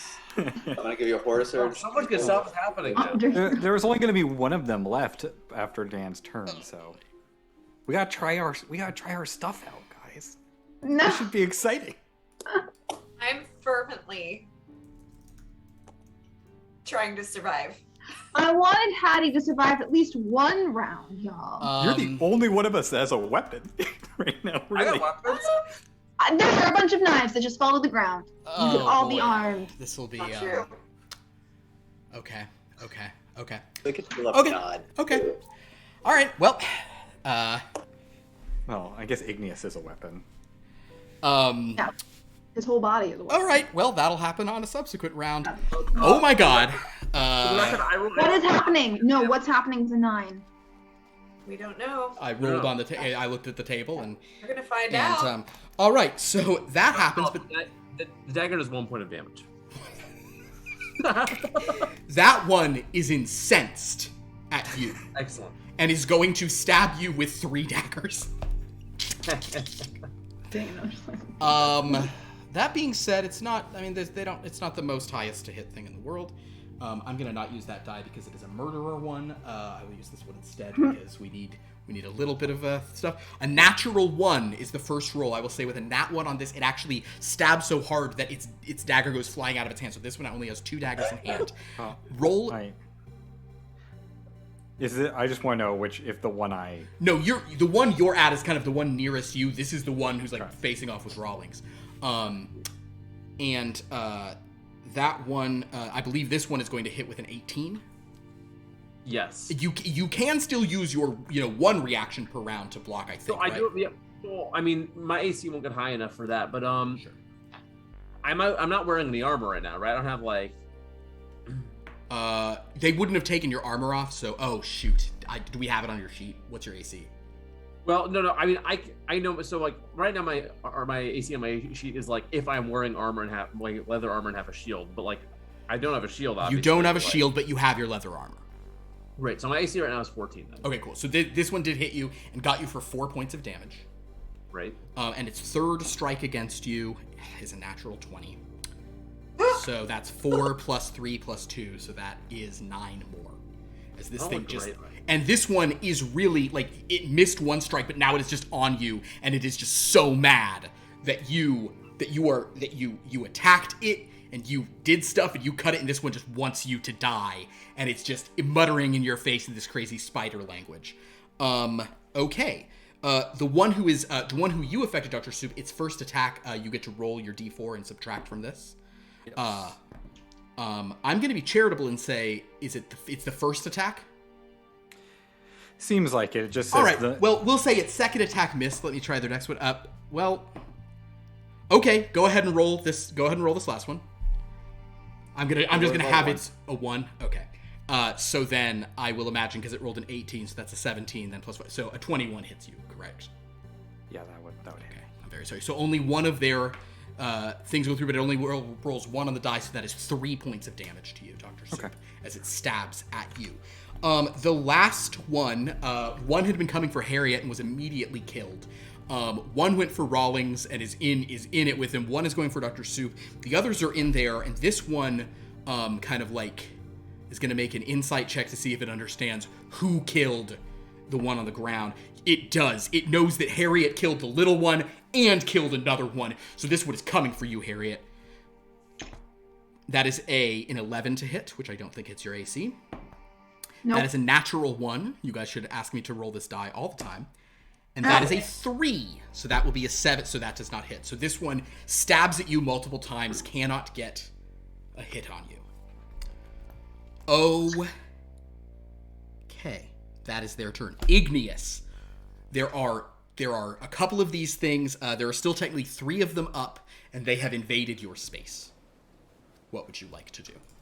I'm gonna pick up the metal fan that I have in the room as a shield. Okay. And I'm gonna punch these little bastards. So what's the positioning? Has any of them taken any damage? Right. Well, one has taken a little bit of damage from Rawlings. So basically, one is engaged with Rawlings, one is engaged with Soup, one is engaged with Hattie. Who looks in the worst shape right now? Rawlings looks to be in a very bad shape. Okay. Well, not very bad. Are you even at half hit points? Oh, if we had to put this on a scale of about like 0 to 21, I'd be at about an 8. Oh, okay, then yes, Rawlings is in bad shape. All right, I'm gonna go. Go get that one. I'm gonna go punch that one in the I love right it. right in the kissa. I love it. It 12 to hit, A 12 sadly does not hit.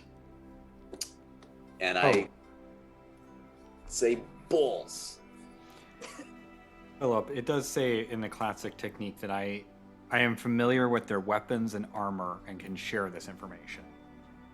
So I think that the basic- idea of that is that's why it could apply to, like, even if the next attack Oh, is it's not like a against you, technical thing, it's a flavor it's thing. to Got it. that's why you can do it for anybody and not just your attack. Understood. Understood. But sadly a 12 does not hit Igneous. You're unable to take down another one. Sister Mercy, it is now your turn. Where is the closest spider creature? They're all the closest one to you. We'll say you're on a scale of. You were kind of closest to Hattie when this was going on, so the closest one is the one fighting her. Okay, so I will cast Sacred Flame. Ooh, okay, a dex save. All right, it will make a dexterity saving throw. They're not amazing at these, but they're not nothing. It rolls a 13. What is your spell save DC?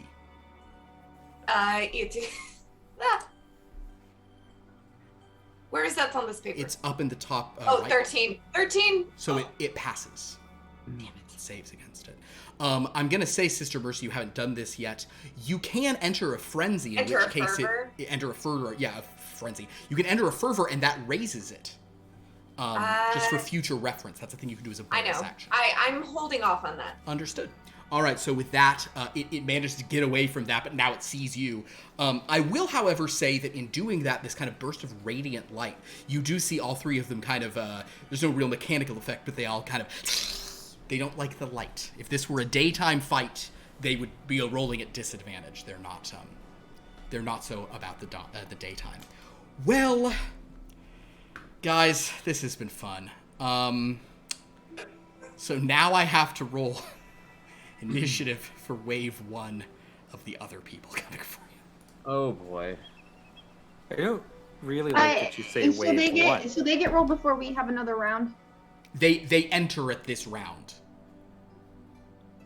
But that's wave 1 of the other horror surge that's about to happen. Your wave 2 of your horror surge is Inbound. Oh, cool.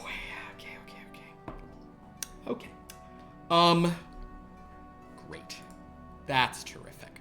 It is still Dr. Soup's turn first. Okay. I am going to once again use a classic technique for my action. All right. And so that is a 23 to hit. A 23 definitely hits. Okay. So in this time, I will give a bonus to Hattie. And are you So doing this Hattie- to the one that Hattie is facing? Sure. Okay, Yeah. so basically, So- Hattie's next attack has a bonus to hit on top of it. Great. Yeah, I get to roll a d4 and add to that, yeah. Wonderful. Okay. And for my bonus action, I would like to be on a deadline and try to hide. Understood. Make a stealth check. And just roll a 13. That would be great. Give me a second. Don't roll a 13. I hate to disappoint you, Phil. I did not. That's fine. I have. It's today is all the holidays rolled into one. It's 22. This is my Valentine's Day. You don't think anything knows where you are. Good stuff. Next in the initiative is Hattie. Where is everyone in relation to the door? You're all, like, at this point, all these monsters are between you and the door. No, sorry, I take that back. The monsters came in from the window, so the door is there. Is behind us. Behind. Okay. You, yes. Would... Am I deeper in among the monsters from, like, everyone else? You're kind of on one side of them. I wouldn't say you're deeper in. You are engaged with one who's currently trying to get you.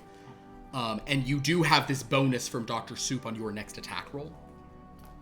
I know, but I was gonna try and see if I could like usher everyone to leave and then just smoke out the room. Ooh, that's a very cool idea. You could certainly call out that plan. So yeah, can I try to everyone, if you can get out of the room, I'll handle the situation.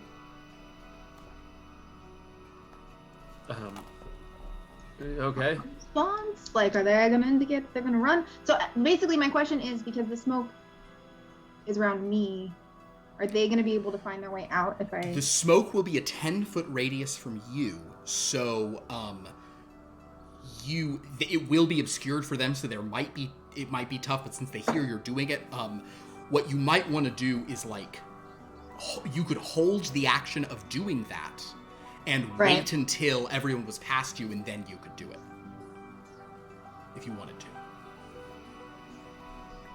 Okay, so I'm not gonna. So then I wouldn't do that this turn, but I still have an action for this turn. You would spend your action holding on to that for later. Okay, until they've all. Yeah, and so basically, if you want to say everybody get to the door, then you could either run to the door. One might be able to swing at you as you go, or you could just stay there, and then you can do sort of. I can see my way through the smoke. You can see your way through the smoke, no problem. All right, yeah. Then I guess I will just. So you will hold your action until everyone's at the door. Yes. Wonderful. Okay. Rawlings, your turn. Oh no! So there's one on me right now. There is one on you who's has taken 1 point of damage, and they don't have all the damage in the world. Like, you do believe that if you could hit it twice, you could take it down, even with your second one not having your. I'm not confident that I could hit it twice, so I will disengage. Okay. I will vacate the room. You will run to the door. Rawlings, when you get to the door, you see that marching up the steps, you see these tall, horrible figures of more people with hats, and there are guns in their hands that they're moving towards, coming up the hallway. Okay, so you said the room was 20 by 20, right? Yeah, the room's about 20 by 20. So I haven't moved more than like 5 feet to get to the door, probably, right? Yeah, you move 5 feet to get to the door, sure. Tell me about the hallway that we're looking at. The hallway. Ooh, the hallway. Okay. They are coming up the stairs. There does appear the hallway does go on from this office. There's another office like down the hallway. It's about 15 feet from where you're standing. There's another glass kind of door, And then does there happen to be like a fire escape out the window of this office? Well, you're in the hallway, so there's no windows in here. But I mean, like in this office that we're in. The office you're in, it seems the fire escape is where these monsters are coming from. This is that other one with that other roll's bad because it means the run away you got to do. It means you're because running away is always the right idea in a horror surge, and now it means there's other people coming from the horror surge. But you do have another office you could try to go hide in, like down the hall if you wanted. I'll try and go into that office. All right, so you run to that office. You get there. You've only used 20 feet of movement to get there. The door seems to be locked. You see these figures coming up down the hall over there. The door is locked. If you want to force it, I'll let you make an athletics roll to try to like break it open. Great, I'll try and do that. Oh, wonderful. This is a +2 to this roll. Okay. 4. You cannot open it. And the hallway ends down at the end. Like there's no doesn't turn off or anything. It turns off, sure. You could continue on down the hall, if you wanted to. I'll yell, something else is other things are coming up the stairs this way, and I'll keep running. All right, so you continue over there, and what's really fun here is, with the 20 is their initiative. Harriet, you kind of hear that screaming, and you're like, what? The others of you were preparing to go, and then you see long shadows cast down the hall, walking towards you. You see a couple figures. You hear a voice go, One went running down the hallway. Go find him. And walking past the doorway, you hear bump, bump. The shadow suddenly gets incredibly short as a ventriloquist dummy carrying a miniature Tommy gun looks in at all of you. God. And its little ventriloquist dummy eye, like where they're kind of thing, No. one eye just kind of goes wink at all This of is you my as it marches nightmare. past your doorway, going after Rawlings. The other three line up in the hallway with their little pea shooters, and they go, Hey! Are we supposed to kill the spiders? Or the people? The spiders! Let's kill all of them! and with that, they are going to unload with their pea shooters. I need all 4 of you still in the room to make a dexterity saving throw. These are not Tommy guns, by the way, Oh, okay. just for the record. Does my being hidden grant me any? You're being hidden. 22? You are not in range. It is only at everybody else is going for these. Excellent. Okay. It does occur to me that if Rawlings and Sister Mercy die here tonight, the rest of us just go about our lives. Yep. Carry on. What were we rolling But I gotta roll. So there's 3 of these idiots left. So boom. You rolled Lauren, what'd you do? Well, the Did you roll 13? Did you roll 13? Did you roll 13? Oh, so good in my life today. This is what it must feel like to be happy. Ba-dum-bum-bum-bum. There's joy for real. That's a 9. Oh, hey. We're gonna work tonight. Sister Mercy. Oh my God. Can we please get a 3-way gang war going? Please roll a D13. Oh, boy. in jail.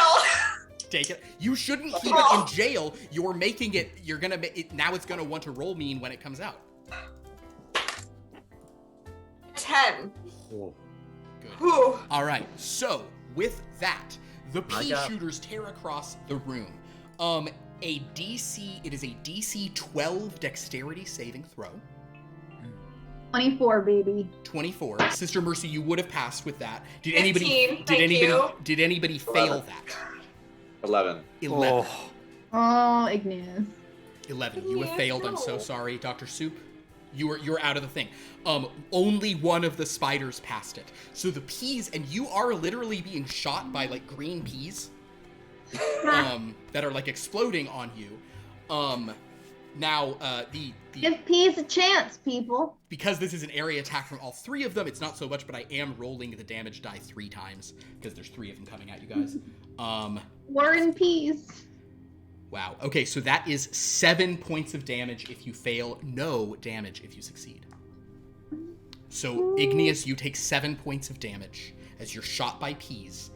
That kills one of the chitons and deals a good deal of damage to the other, who is on death's door. But now your plan to run out of the room, Hattie, it doesn't make quite as much sense because there are ventriloquist dummies with little pea shooters here coming for you guys. Rawlings. Batman animated series made me afraid of those kinds of Yeah, dummies, by the way. think of that. But just think of a bunch of those walking on their own with like scars in their face. Yeah, Hate they it. like them. Hate it. Rawlings, you ran around the hall, and there's a couple more doors, but like there's no. I mean, it's like the hallway. There's not. There's no other exit stuff. There might be a window, but we'll say kind of at this point you've used actions to try to break down doors, so you're kind of there. So basically, you see another shadow going, and it kind of has used a dash action to get to you. But now standing about 30 feet from you, there's this ventriloquist dummy with a gun going. Trying to run, are ya? Trying to outsmart us, are ya? All right, so that one will shoot you whenever it I think. can. Oh yeah. Okay, great. There's 2 chitons left. The Wait, one who what? was on Hattie is the one who actually got killed. Hooray! The one who was on Rawlings, noticing this, actually runs to the window. So that's like 10 feet of movement. It goes back to the window, sees its friends coming up at it, and kind of goes, ugh, and then is going to instead kind of like see like it can't go, It kind of hisses a couple things back and forth. It has so many people to choose from. It has things. It has Igneous. It has... Oh, actually, Igneous, you get an attack of opportunity on that creature as it moves away from you if you'd like to punch it.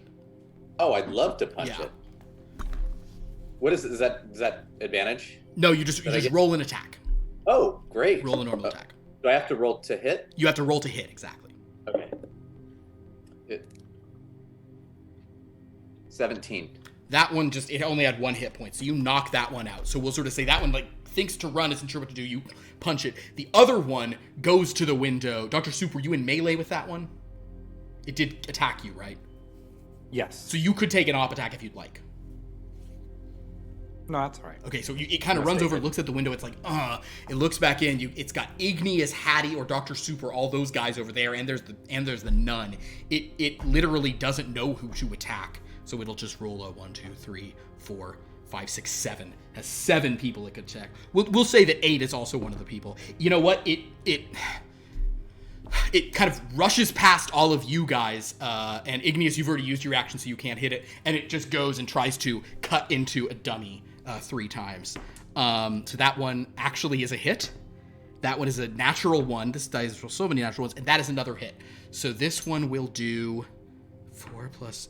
Okay, so this one cuts into a ventriloquist dummy, and with multiple arms is stabbing it. The dummy's just kind of flopping around while shouting obscenities, but it is not yet dead.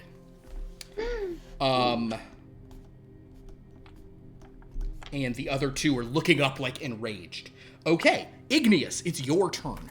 I'll say that you also do see more shadows coming up the window. They'll be here next round.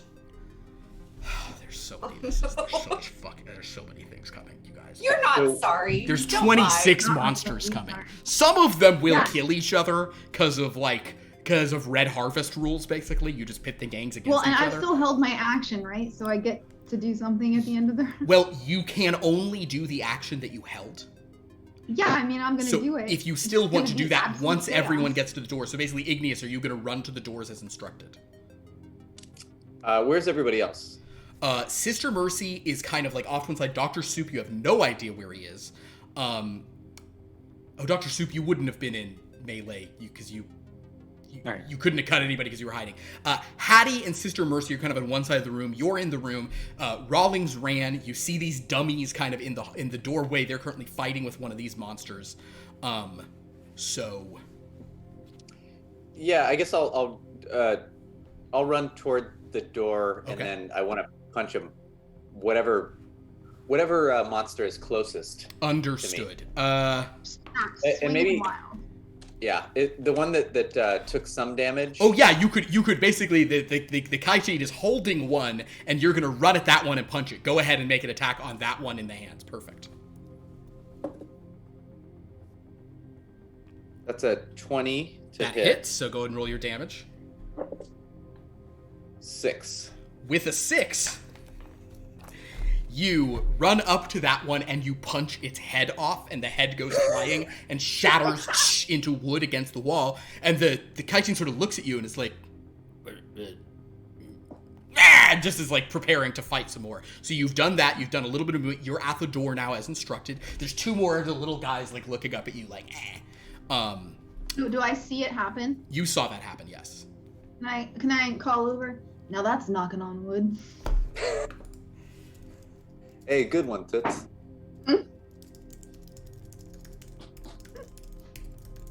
All right. Sister Mercy. You know what's amazing is Sister Mercy has a 13 in initiative and is the lowest person in initiative. This is a real battle at the top. All right, Sister Mercy, what are you doing with a 13? I'll go into a fervor. All right, so you enter this fervor. So suddenly, Sister Mercy, your saving throws are higher. Your spell attacks are better. It's also harder for you to die. You get a lot of benefits as you just, with the zeal of your convictions, are overcome with this certainty in what you're doing. You believer you. What would you like to do? That's a bonus action. What would you like to do with your action? I would like to cast... What villainous creature is closest to me? Let's see. Actually, who is anything actively attacking someone? At the moment, the only active attacks on you guys are from the last active attack were from the dummies. But you see more things are coming up through the fire escape where you guys are running from. And how far away is the fire escape? the fire escape from where you are is maybe like 15 feet away, 10, 15 feet. Okay. I would like to cast Can do a spell? spiritual weapon That's a good idea. Sure. to the fire you- escape. the unfortunate thing is you've already used your that's a bonus action, so you can't do that as an Shit. action. Very sad. Yes, you've already used your bonus action to enter the fervor. You could do that on your next turn, and it is probably the best Okay. thing you could do. Yeah, But with never your just mind. action, you either want to do a cantrip or if there's a single. I action will do spell. Sacred Flame again then. Sacred Flame on a dummy. Yeah. On a dummy. Great. Where are those wooden little twerps? Ooh. Once again, paying off a 13, which no longer succeeds. Because you've raised it because you're in a fervor. So, roll your d8 of damage against that dummy. Okay. Come on. 4. 4. Great. All right. And it's like, hey, what's the big idea? Who turned on the lights? I'll myrtleize him. All right. That is your turn, Sister Mercy. Dr. Soup. Oh, right. Also, wave 2 of Crawley's creepies coming in here. Hold on. Okay, they roll garbage, so perfect. All right, so Dr. Soup, you're up. Okay. So, to just... Wait, but did we do the smoke? Not everyone's at the door. Sister Mercy, Oh. did you run to the door? No. Okay, then you're probably Can going I to just... I will allow you to do it. You could basically your turn doesn't have, so you could still let Dr. Soup try to get there if you want. It hasn't. We're not at your turn yet, so you haven't lost it until right before your turn. Well, actually, I have a question. Mm-hmm. Was Sister Mercy able to see what was coming out of, like, what was coming? You just see shadows. Through You'd the have to go door? to the window and look to see who's coming next. No, Like, I but was when she looking said everyone- run to the door, what was I able to see? When she said run to the door was empty, and in the intervening time, there's ventriloquist. Oh, okay. Dummies. So then yes, I did run to. Okay, so she's at the door too. So basically, you're The just door. waiting to see if Dr. Soup goes, and then you can trigger your effect. And to just get a clearer picture once again, we have 2 current dummies with pea shooters, 2 dummies at the door. 1 of our many armed friends. One, chitin. It has an E at the end. I'm going chitin. One of those, yeah. And At present, there's just those 3 things. You just see many shadows But- encroaching. coming from the fire escape. Coming in from the windows that already broke in, it seems like you hear more legs a creepy crawling. Okay. Then I am going to... I'm going to pop out from where I'm hiding. Okay. I'm going to look at one of the dummies Okay. with their pea shooter. And I'm going to say, I'm sure you've considered the Pythagorean theorem in your aiming, but have you taken into account the Copernican idea of the universe here? And I'm going to information flood him. What? I don't. Hey, that's too much. And then I'm just going to try to run out the door. Information flood rolls a. Is it intelligence? It's an intelligence saving throw. 8. Oh, I love this. What's that? Okay. Copernicus, who's it? What's it? Coriolanus? Huh? And then I'm going to run for That the sounds door. dirty. You run through the door, so it doesn't get a reaction. Is that right? Or it just doesn't get an No, action? it's just it's at disadvantage, right? It has disadvantage on their next attack roll or ability check. Wonderful. That one. I guess it sees you. I mean, you're going through the door. I'm going to try to just run through the door. Yeah. Understood. The chitin won't attack you. Just kind of like, okay, maybe this one punched this thing, so I don't know what's going on. That one will try to attack you with disadvantage, as it's the one you're going against, and because you did that, it's only a 9, so you are able to kind of scoot past it. Which I believe that puts us all by the door now. You are all, yes, they're all kind of by or out the door. So, Hattie, at this point, you can fill the room with your smoke. with you being in the middle of the room fills the entire room, basically. Okay. So And- that's, oh boy. If I'm still within the smoke, You are not. I'm not. Okay. Yeah, she basically made it so you guys wouldn't be in the smoke. All right, so Hattie. Yes. And you hear at this point, Hattie, as you do this as your kind of held action, you hear a bunch of, the Kaitin goes, you then hear the dummies going, Cough, cough. Wait, we don't breathe. We don't got a cough of that. Yeah, but do it for the effect. Cough, cough, cough, cough. Cough, cough, cough, cough. it is your turn, Hattie. Okay. So now are all the dummies are in the hallway? There are 3 dummies in the doorway, and they're in the area of the smoke. Everybody else has kind of moved past. Igneous, I guess you're technically in the smoke, but you like see the edge of it. You can walk past it. But there are 3 of them in the hallway, so like they can turn around and see you, but looking into the room, it's heavily obscured. They see nothing. Okay. So, and I can use the ability with my whip. Does that mean that if something is created, like if I try to use it, or does When you do it, it just swings around. It just grabs nothing and you swing. Okay. Yeah. And how far does that get me? You can go 30 feet with each use.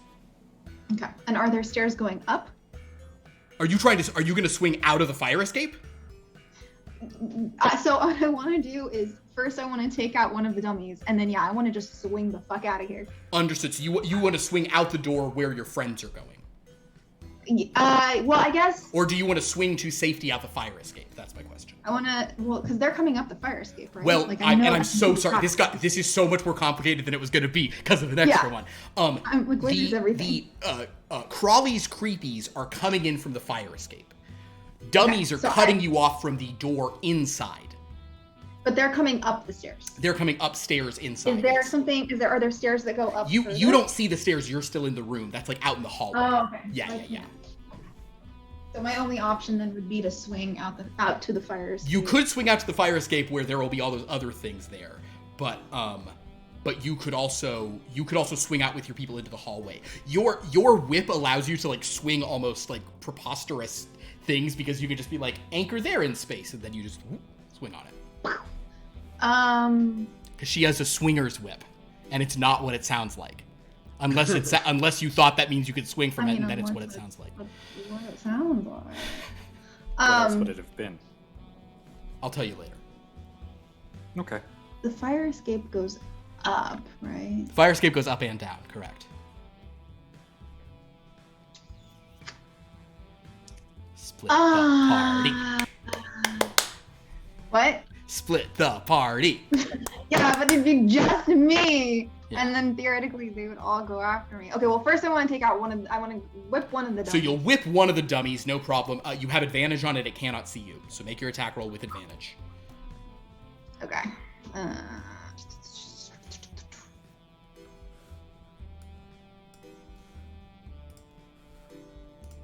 Okay, good. I rolled a 13, but then I rolled a 19. Because of advantage. Well, you definitely hit. Go ahead and roll your damage. And then 19 brings it to 25 with all of that. Okay.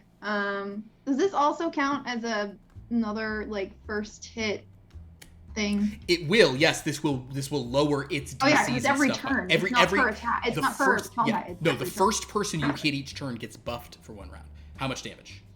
11 points of damage. You don't need to worry about what you do because you kill it. Awesome. So now there is only one who is slightly injured of the dummies, and it's like it goes, What happened? Where are you? Are you okay?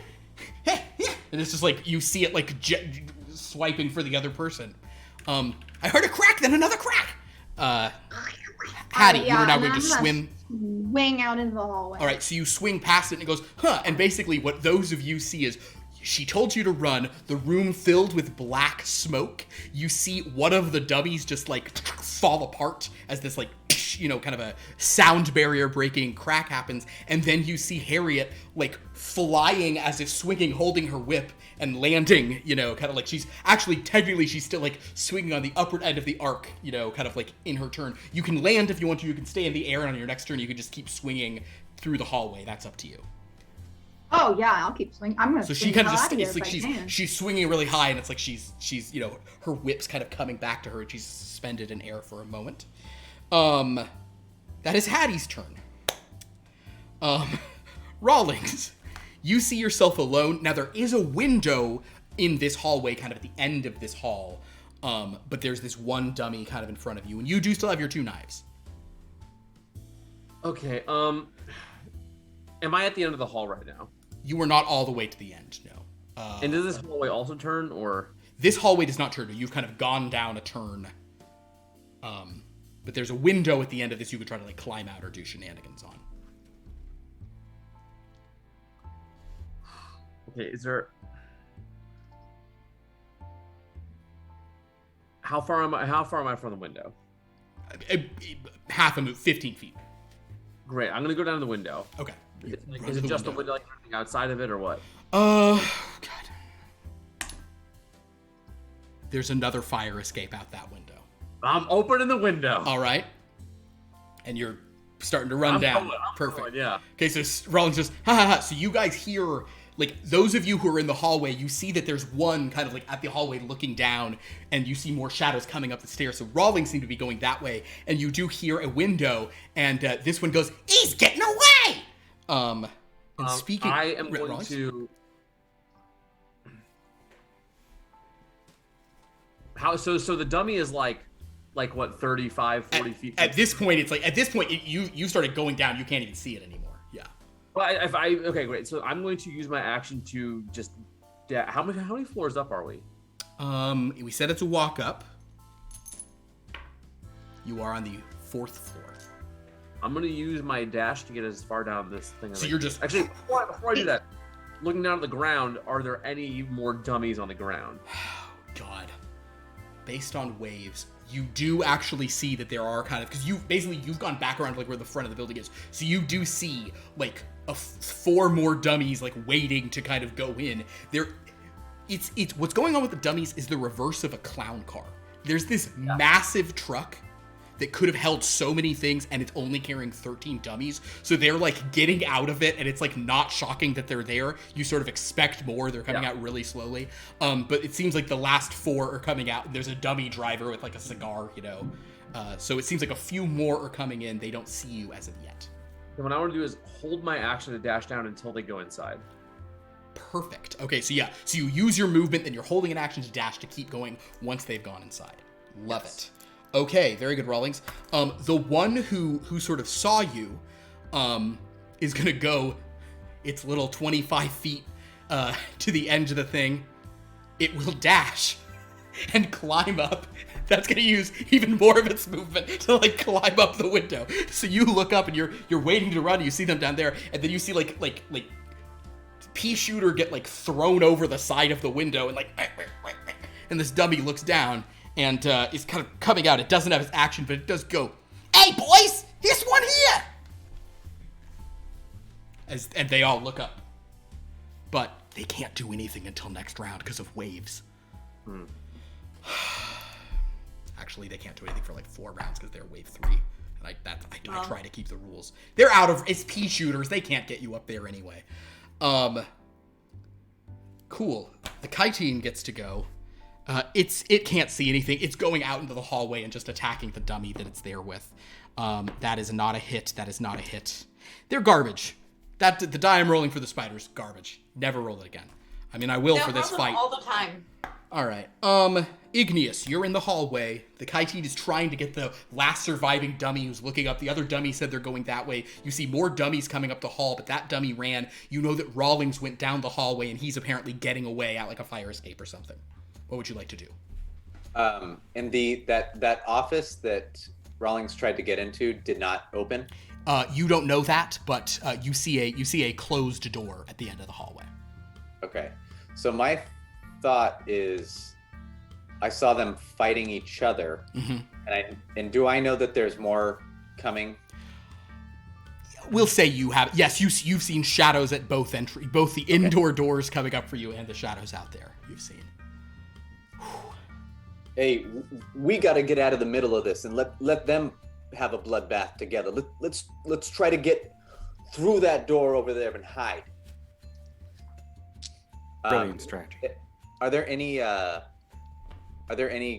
guys in my way, or they're all busy? They are engaging each other, so you're technically in the reach of the one dummy who's left and the one chitin who's left, but you could run to that door for sure. Yeah, I want to run to that door. All right, and try to get through it. Will either of them attack you? Nobody attacks you. They're focused on the more stuff. You run to that door. It appears to be locked. You glance down the hallway. You see a dummy holding a pea shooter looking down an open window about like 20, 30 feet down from this door you're at, calling out for others that he's getting away. That's where Rawlings must have gone.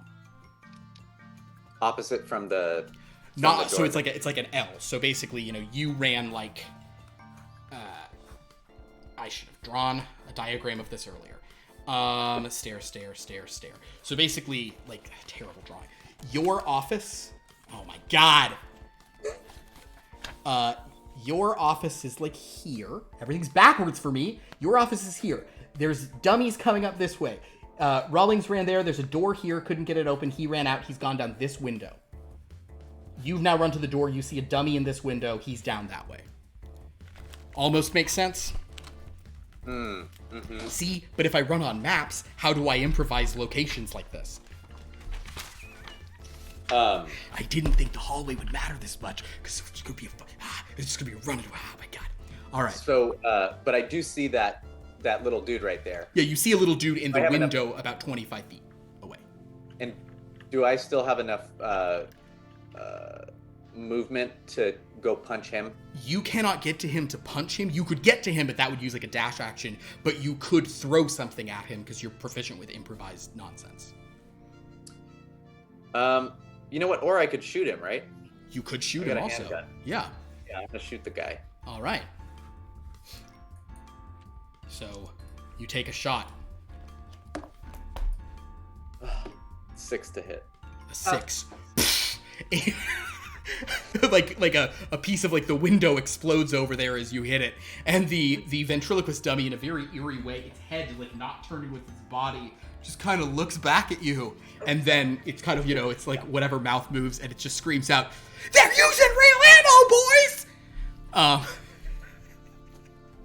Oh my god. So it's like, okay, it's freaking out. That is your turn. That was your action, so you can't try to knock the door down. Very good. Sister Mercy, it is your turn. Yes. Oh, and I'm sorry, Hattie. No, I'm not. You did the thing, and then you did your action and move and ran. You're perfect. Yeah. Good. Yeah, you got your whole turn. Sister Mercy, what's up? I like I things will. I will cast Spiritual Weapon at the closest dummy to me. Perfect. Okay. You pull out a spiritual weapon, and it looks up like, "Hey guys, they're going." Oh, yeah. Go ahead, make your attack roll. 6. A 6. Yes. A 6 to hit. Yes. Does not hit. Did you add your spell attack bonus? Oh wait, no, it's +1, right? Well, it's plus. So what is your spell attack modifier? Wait. It's up in that top thing. Wait, what? So okay, do you see spell attack? It's over in the top plus right. 5. Sorry. But right 6 now it's a +6 because you're in your. Sorry, I didn't add anything, so I it is know. 12. So that's 12. Okay. So typically you would have rolled an 11. Their AC is 12. So because you're in a fervor, you hit. I'm in a fervor. There you go. So do your damage. That's a D8 plus your wisdom modifier. 6 plus 3. 3. 9. What is your spiritual weapon? What form does it take? What does it look like when you cast the spell? It takes... It's a fist. She just makes a spiritual fist. Well, this dummy's about to get fisted. So the fist of righteousness slams down on this dummy, and it looks up like hey guys, they go, and it and then you just punch down on its head. Yes. Way to go. Thank you. Well done. But That's your bonus action. You have an action. Ooh! So you've killed that. There's still one chitin there who sort of sees you take it out and is then like, not sure what to do. You also notice, Sister Mercy, that there are numerous shadows coming up the stairs to your right, or kind of to the right of the doorway. Kind of, I guess, if you're facing it, it's to your left, and then to your right, you see that Igneous has pulled a gun and shot something down the hallway that you can't see, where the hallway kind of turns to an L. I will just cast Sacred Flame on the what are they called? The chitin? The chitin that's in the room. Perfect. It rolls a 17 to get out of the way. Ah, damn. Yes, so it manages to avoid that. And honestly, I'll even say that kind of like it's like it hates the light from that, but it can't see anything in the other room. It's having a bad day. Yeah. Now, if the room was made of webs, it wouldn't need to see, but the room's not made of webs. It's a hard day. Okay. Well, we got some shenanigans going on. Okay, so now wave 2 of Crawley's Creepies coming on in the fire escape. And what they're met with is total cloud they cannot see through. Do they have a blind sight? Nope. So, there's effectively a turn. Done, Hattie. Of those of you standing there at the door, like Hattie, you're sort of still there. Sister Mercy, Sister Mercy, do you use any movement to get away? I'm there, but I'm up in the air. You're kind of up in the air. You're kind of looking at. Actually, no. I will stay where I am because she's gone. People have run. I'm just like, I will stay in this room. Well, you're not in the room. You've left the room. You're in the hallway. I will stay where I am. You stay where you're in the hallway. Okay, cool. You see Igneous down one end of the hallway. He's shooting at something. You see shadows coming up the other end of the hallway. Hattie's kind of like there with you. Dr. Soup's there with you. Rawlings, he's gone. This chitin's still here. You just kind of stay put. Hattie, you look into the room and you can see through your own clouds. And you see 2 little spiders crawling into the room. And they're not little. I shouldn't say they're little. They're your size, these spiders. These spiders are also wearing hats, and they're also wearing coats. And they've got like flowers on their lapels, and they're sort of climbing in, and they can't really see what's happening. But then behind them come their malls, their girlfriends, who are large in size and who are basically breaking your windows apart as these 4 steeders kind of crawl into the room. The 2 males in the sort of the hat and the stuff. You notice that the female steeders who are coming in, over their sort of their arachnid bodies, they have kind of like sparkly sequins, and all 8 of their legs are wearing long gloves. Very elegant, very nice looking. And the 2 of them are trying to crawl in, but these 4 steeders, they can't see anything. They're all kind of trying to pile into the room. So I'm going to have them all make... I appreciate the dedication. Fashion. One of them is basically able to like inspire. Even with them coming in, they won't be able. One of them is effectively able to get towards the door. It appears to be one of the females, kind of coming to the door you're at. The other ones are like crawling around in the room in the wrong directions, and they're all just hissing at each other in spider. And you see one of the males crawls over the body of a chitin and starts like picking it up and wailing like at the horrible murder that's happened in this room, and they don't know what's going on. But one of them is almost to the door. She's still not out of it. She's still in the darkness, but she seems to have a good sense of where to go.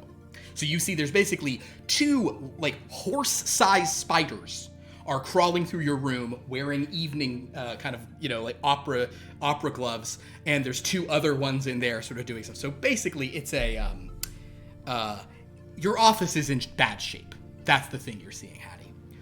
Yeah, no, I think the office is kind of done for. With I'm not that, getting that security pasta back. yeah, you're not getting security pasta back. That is what you see, and that is their turn as they kind of move, and they're not sure where they go because they had to spend an action kind of getting their bearings. Okay. Top of the round, we get another wave of dummies. Just coming up. There's a new wave every round because they always come every 2 rounds, and these guys are I staggered. wanted to know. I know we're on the 4th floor of the building, but are there more up above? There are more up above, yes. So there's stairs going up. So Soup, you're out in the hallway. You hear a commotion and you hear more hissing in the room as if there's more stuff in there. There's this one chitin who just like dodged out of the way of a sacred flame. You see more forms coming up the hallway, and then you see Igneous at the other end of the hallway shooting something down that way. Dr. Soup, what would you like to do? So I'm gonna look at everything that's going on. I'm gonna take in the incredible noise that came behind me, the gunfire, all that stuff. I'm just gonna sort of like straighten my shirt, button up my cardigan, and I'm just gonna try to Paul Reiser into one of the rooms away from the action. Okay, so the doors so far in the room seem to be locked. Mm-hmm. I'm gonna try to like. Okay, so you're kind of going to the door Igneous is by, trying to get into that one? If that's the first door, sure. That's the first door if you're going that direction. Or do you want to go towards the approaching shadows? I guess that's my question.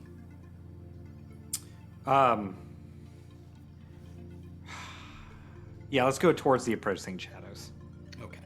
You go towards the approaching shadows. There is a door there. You sort of sidle towards that door. I just want to make sure you understand, like, so you are moving away from the party towards incoming enemies. I just want to make. Mm-hmm. Okay, cool, gotcha. So I'm hoping you that sort I'll of get past. You head that way. You see the shadows. You see there's a door. This door is for some lawyer's office. It appears to be locked and everything. There are figures like coming up the steps. They're casting really tall shadows. You know they're short. At this exact moment, they cannot see you. If you try this door, it is locked.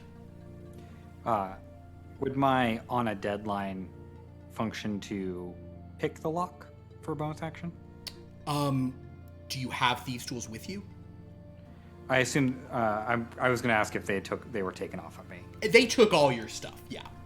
Okay. There was a crate of it all for you guys to take. Then I'm going to just. Can I try to just sort of pry the lock with the knife I have? Make an attack roll with the knife, and you will do double damage. Yeah, for sure.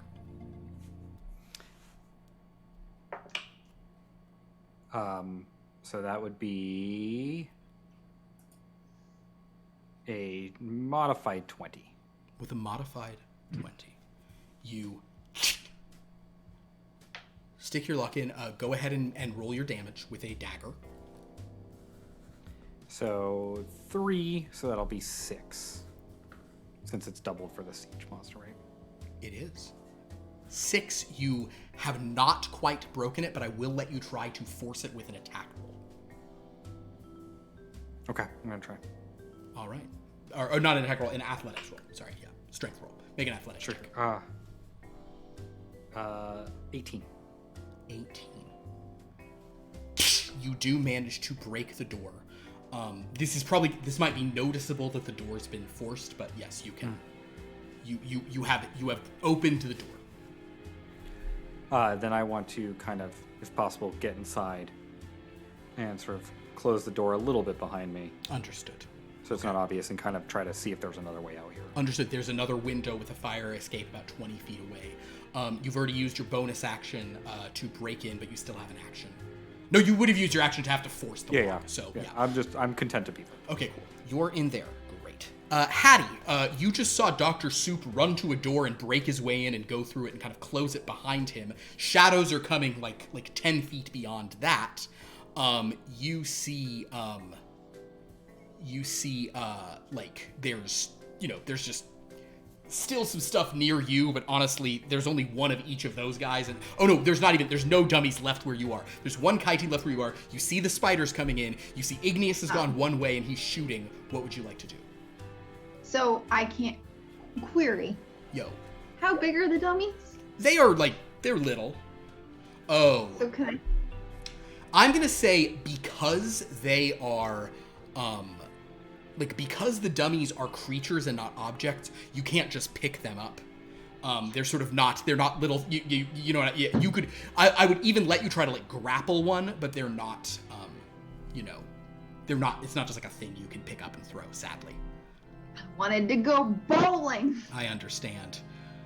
Well, that's really cool though. So I'm gonna allow it, but it's gonna be hard. So, if you want to do that, you can roll an attack roll with your whip. And it is going to try to basically get out of the way of it with it'll be like a contested athletics check for it to get out of the way. And it's going to have advantage on it because you're... Try to grab... Wait, so can I see the other ones coming? Wait, I'm sorry, there's so many things going on. There are no dummies where you are, but you think there's some coming up. So there's not one handy to grab. The surviving dummy is in a window getting shot at by Igneous. Okay. So then I'm just kind of like up here in the hallway. Yeah, you're kind of hanging in the hallway. So basically, the first thing if you're going to keep swinging is, are you swinging towards the shadows coming up the stairs, or are you swinging towards Igneous? If nothing's near me and I can't do anything, I'm going to swing upstairs away from everyone. Okay, so you're going to swing over to the stairs. So I see what you're saying. So basically, you swing to the stairs and you see a bunch of these things look up at you. As you're swinging, and you're going to basically just swing up above them. So that'll be your 30 feet of movement.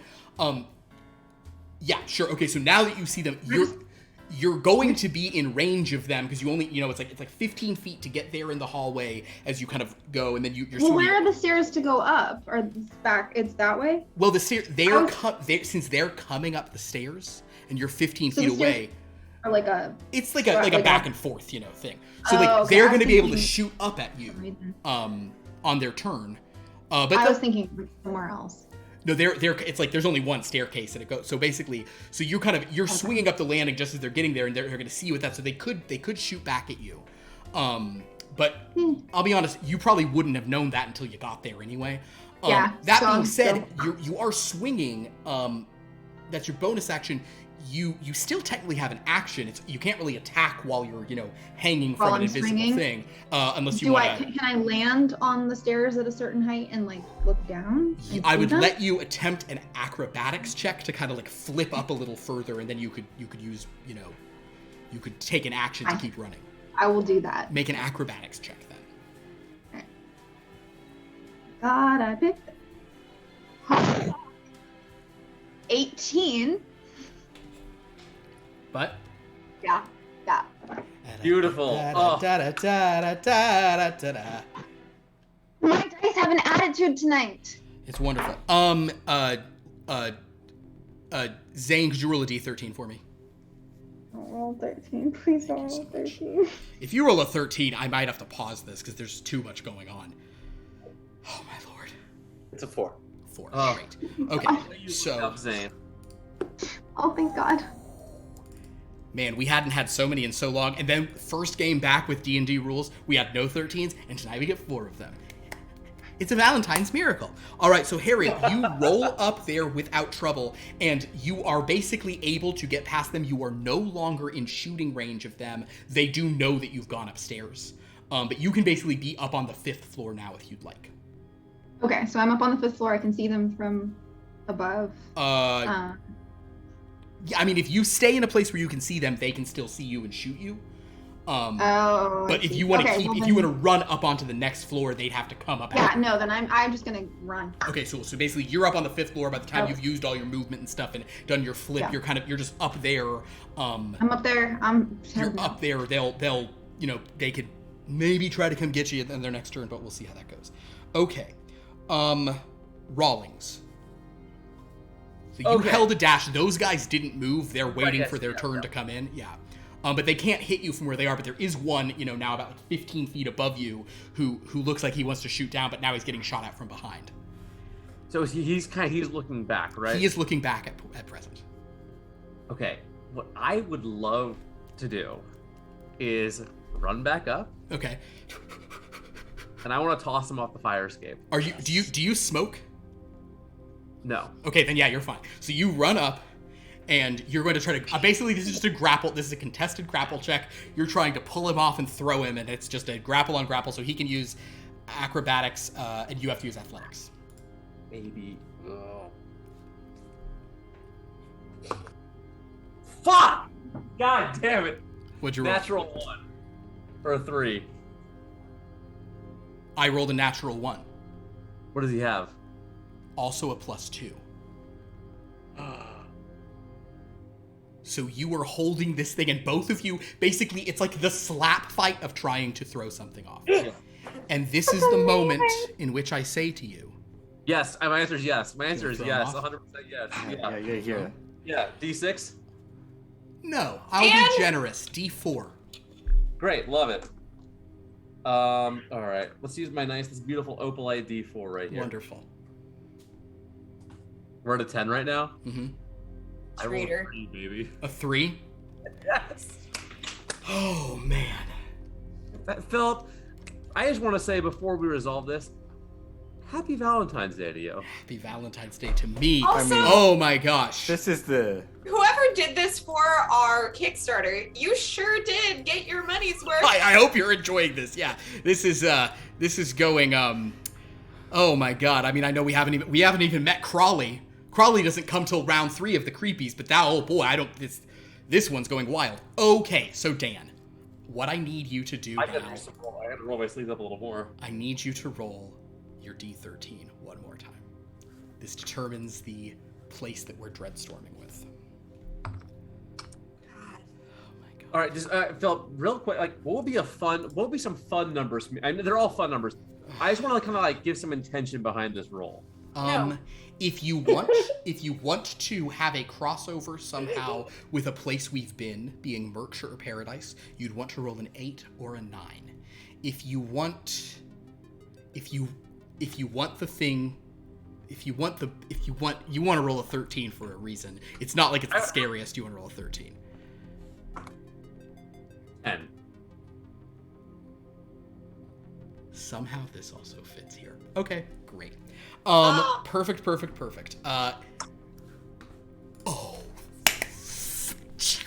Something amazing's about to happen. Okay. How do I eat this thing? Get ready, Liv. No. Okay, Rawlings, that's your turn. Well, but I do yeet the thing, right? Oh, you yeet the yeah, without. Oh, yes. And so basically, this happens and you invoke. You basically trade with dread. And I will actually say that in the moment of doing this, because yeah, it isn't just this thing. As you do this, Rawlings, you feel a presence that had been suppressed for the past few days. You feel this voice of being like, "The book I was telling you about, you can still get it. Yeah, get rid of this clown. Get everything." And you do this. And you throw this thing off, and as it falls, it goes, "Ah! I'm too young to shatter!" And it shatters on the ground. All the ones on the ground who are already looking up at you, they're now like, "Ugh." If only you weren't, if only their pea shooters went more than 30 feet. You still technically have movement left. You could crawl back in here if you wanted to. You see Igneous has a gun drawn and just shot at it. Yes, also, you said he had put down his pea shooter while he was climbing over the window. Is that still there? You invoked stuff. Yeah, you can pick up the pea shooter, no problem. I'm picking up the pea shooter, Wonderful. yeah. The problem with the pea shooter is the very finger small. hole is kind of hard. You can maybe do it with your pinky, but yeah, you can give it a try. Okay, cool. It's definitely a more elegant weapon for more civilized time. I think that's fair. I think that's fair for all of us to say. All right, so that wave, you have killed the entire first wave of them. The Kytine who's there, looking around, begins calling out, hearing voices from within, trying to help them out. And with you there, Sister Mercy, you just did try to attack it, so it's going to attack you 3 times. That is a 15 to hit. That is a 12 to hit. You do get a +3 bonus to your armor class right now. You get a bonus to your wisdom. So what is your AC usually? 12, but it's 15 in fervor. In a fervor, it's 15, so that means that it does hit you with only one of these attacks. And I rolled a 1 on it, so it is 3 points of damage from the attack where it stabs you with one of its daggers, but it does seem to be like trying to use its voice as a way for those outside to sort of get to it. Great.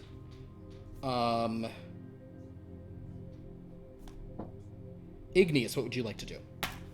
You saw that Rawlings just threw that out. He's now come up. He's got that pea shooter in his hand. He's trying to fit his pinky through the shooter thing. You also, Igneous, see that Sister Mercy just got stabbed by one of those things, and Harriet seems to have swung one way. Dr. Soup, he disappeared down that hallway. You're not sure where.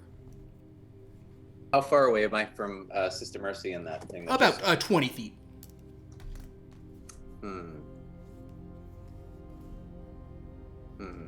And I'm right at that door. You're right at a door, yeah. Yeah, I'm gonna actually go run over and hit that thing Okay. And then say, get over in the other room. We got to let them fight this out. Wonderful. All right, so Igneous, go ahead and make your attack roll on the one who you rush for. 22 to hit. That hits. Roll your damage. 8.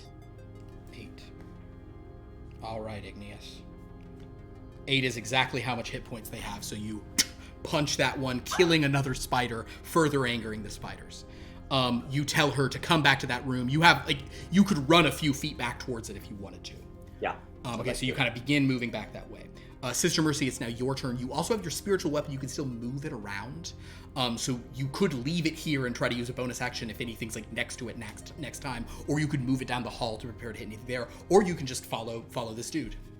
I'll follow him. Okay, so you follow him. Your burning fist still kind of just hovering in the air. Any action? Anything else? Can I have the fist attack something near it? You can only have it attack something you can see. Okay. And you can't see any enemies right now. Okay, never mind. I will just go. Can I withhold an action, or would moving be an action? Really, you're really not supposed to be able to hold a bonus action, but I would let you, if you wanted to move it down the hallway, you could, punch the first thing that appeared. I would, yes. Okay, I would like so in to that do case, if you put it down the hallway, you can move away. It's still within range of, I think it's 60 feet was the, right? Yes. Yeah. Technically, you don't need to see. The rules is written. You don't need to see with spiritual weapon. After having played a cleric for 5 years, Oh. You don't have to see your target. I feel like that's a meta rule Hold of on. everything. You have to see the target unless it specifically says. Bonus action, you can move it up to 20 feet and repeat an attack against a creature within 5 feet of it. So it doesn't say that you have to see it. But you have to see. You have to be able to move it 20 feet within a creature, so you have to see where you're moving. I think you have to see. I Or don't know you that could you can. accidentally It's a good move it within 5 feet of a creature, a and it reasonable could just question. be bam. I mean, it sounds like you could take a blind swing. Like a booby trap. Huh. I mean, it is the sword of the Lord. That's fair. It is very blessed by Oh, it's really the whatever fist of the god Lord is in this here. instance. With a creature within 5 feet of the weapon. So right now, you don't know where creatures are exactly. But if you want to move it... I will. Okay, so are you going to move it into the room and just hope you hit something? Or you want to into the fog, or do you want to move it down to the... I will move it in... Can I move it in front of us to where we're going? Sure, you could... Well, it's slower than you are, so you'll sort of lose contact with it. But you could... Yeah, you could move it along with you so you'll have it closer to you, in front of you if needed. Yeah, for sure.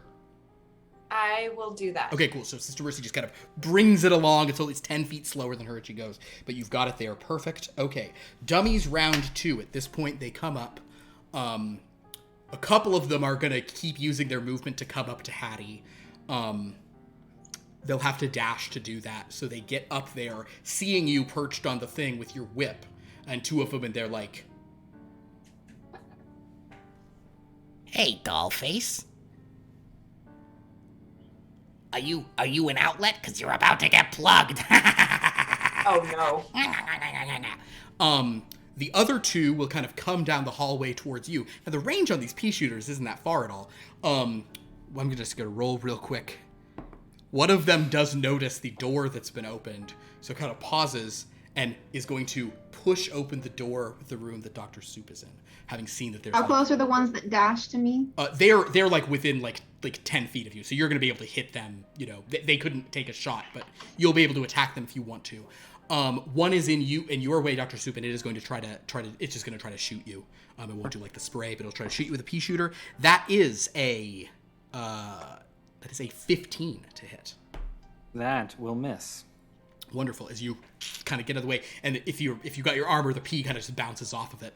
Yeah. And it's like, Wise guy, huh? wonderful. The other dummies cannot 25 feet. They can just get to the point where they can try to shoot Igneous and Sister Mercy. Can both of you, the one who's come this way, can both of you please make a dexterity saving throw? Oh, and I get a... Wait. 4. 4. Okay, that will hit you, sadly. Do I get... Oh, okay. What are we at? 11. You're just, it's what you missed by 1. So both of you, it was a 12. So both of you take 3 points of damage as you're shot with peas.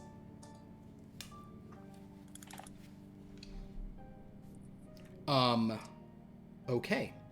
The Steeders are going to go, and at this point, that one Steeder manages to come out. So you guys see, those of you in the hallway, see these like feminine gloves like reaching out and like pulling herself out of the stuff. And you see the spider head on a sequined body look down at a dead chitin and just kind of cry in agony, and then look around to just see like dummies and humanoids and all sorts of stuff. And she's gonna go attack that dummy. Yeah, she's just gonna bite it. Natural 1, she misses it. Okay, so she's engaged. The others will be able to, at this point, get out of the room, just filling the hall. And she's like blocking off the entire hallway now, utterly. Oh my god, there's so much going on, and this is crazy stuff. Okay, Soup, you are up. So there's one in the room with me now. I gotta roll the last one. But other than that, I'm clear. You are clear, and there's a doorway out the back, yeah. But there's another fire escape. There's a fire escape, that's what I mean, yes. Yeah, if I go to it, does it look, I'm going to look out the window. Uh-huh. Is it clear? Is there anything coming up? Is you kind of run away from this one, you look out, what you see is that trying to move into the thing, but now debating where to go. Make a stealth check for me here. Sure. As you try, are you trying to do this carefully, or are you like peeking through blinds? Yeah. Yeah, okay. Yeah. 23. Yeah, without any issue, you actually do glance out and you see there's another giant spider outside. And they're all like, you see spiders seeming to have a conversation directly out of your window about whether or not they should also go into the fog room, because it seems like that's causing trouble. Okay. I'm gonna just say what I want to do. You tell me if it's possible. Do it. I would like to pick up the pea that hit me, that fell down off my armor. Okay. It probably splatted, but yeah, sure. You could pick it up. That's whatever, fine. like skin or whatever I got of it, right? I want to open up the window, and I want to throw it at one of the Steeders and then duck out. These are not Steeders. These are just full-on giant spiders. But yes, you can throw a pea at one of those, no problem. Go ahead and make an attack roll. Just add your dexterity plus your proficiency. Oh, it's terrible. Actually, there's one who has 2 heads, who seems like a bit bigger and more intense than the others. Which one do you want to go for? The biggest one. Okay, cool. So that would be an 11. The pea sort of bounces off of it, and it snaps over, and you were basically trying to do this in a way to implicate the thing behind you. Is that correct? Understood. Correct. So you've already rolled a very high stealth. I'll say that you kind of just did that and hid, and it looks over, aware that something just attacked it with pea. So yes, something's been implicated. Wonderful. Okay. Anything else on your turn, Dr. Soup? I don't think I got any. How much? What would you say? Everything I did. Was that? Do I have like an action left? No, that was your action to do. Honestly, you hit as a bonus action. Yeah, you're. Yeah. Okay. That's your turn. Yeah. You're you maybe move a little more in the room, but there's still one, and it's just looking a good hiding spot. Like, hey, didn't work out for you too good. Okay. Hattie, it's your turn. Guys, I know we are running kind of long here. Sorry. No, it's okay. I had an idea. It is not your fault that this is running long. No. I had an idea of something I want to do, but I realized that they're running up the stairs, so it won't behoove me to do it. Okay, so there's 2 within range of me right now. Mm-hmm. All right, so let's go back to my earlier plan. Can I pick one up and throw it at the other? You want to try to grapple one with it? Okay, so make your attack roll. I'm letting it roll at advantage to try to resist this with an acrobatics check. Okay. And I'm just rolling. Those don't what count am I for rolling? Me. Attack roll. So with your plus 6. Straight up attack roll. Okay.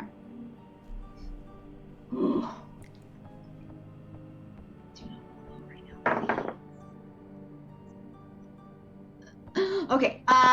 22.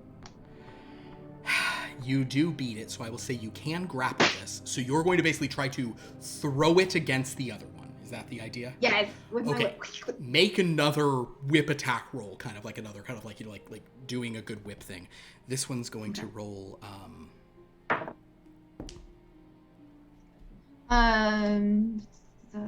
14. Well, I said he can do it at advantage. Even the other one, because this is all non-standard. You do manage to. I'm not going to say you don't do any damage to them, but you manage to grab because they're like smaller than a small creature. They're. That's fine. I mean, I just need to get them the fuck away. You basically grab hold of one and knock him into the other one, and both of them tumble down together the steps. Beautiful. And they each hit. They do more shtick. You know, each landing, they like bounce up a little too high, and they're like, ow, oh, right in the kisser, whoa, buy me a drink first, you know, down the stairs. And they're down at the landing below. So that's your action. You have movement. Okay. You have a movement still. Yeah, I'm gonna keep going up. Fuck it. You're just Running running away. upstairs. Wonderful. Oh, great. Are you gonna bonus action like swing up? Will that get me further? Yeah. Yeah, that'll get you further. You can do like a big swing of like. All right. Up I go. For my own convenience, I'm going to give you a little edge. You are now up at the door to the ceiling. Yes. To the roof. To like the roof, yes, ceiling. Yeah, to the Okay. roof. You can go up on the roof if you'd like. Do you want to go out there? Yeah, sure. Cool. Why So we'll not? say the end of your movement, you're up on the roof. Chef's kiss. Okay. Not good. Rawlings, you tossed one off, and now you feel a little rain beginning to fall. Yes. Mm.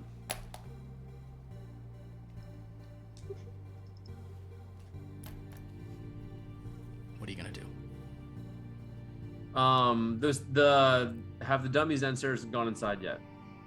No, they come. Their next round, they go inside. It's a fucking disaster. I'm very sorry. No. Six I'm rounds like, of combat. I'm peeking. Yeah. So, are there any doors near me?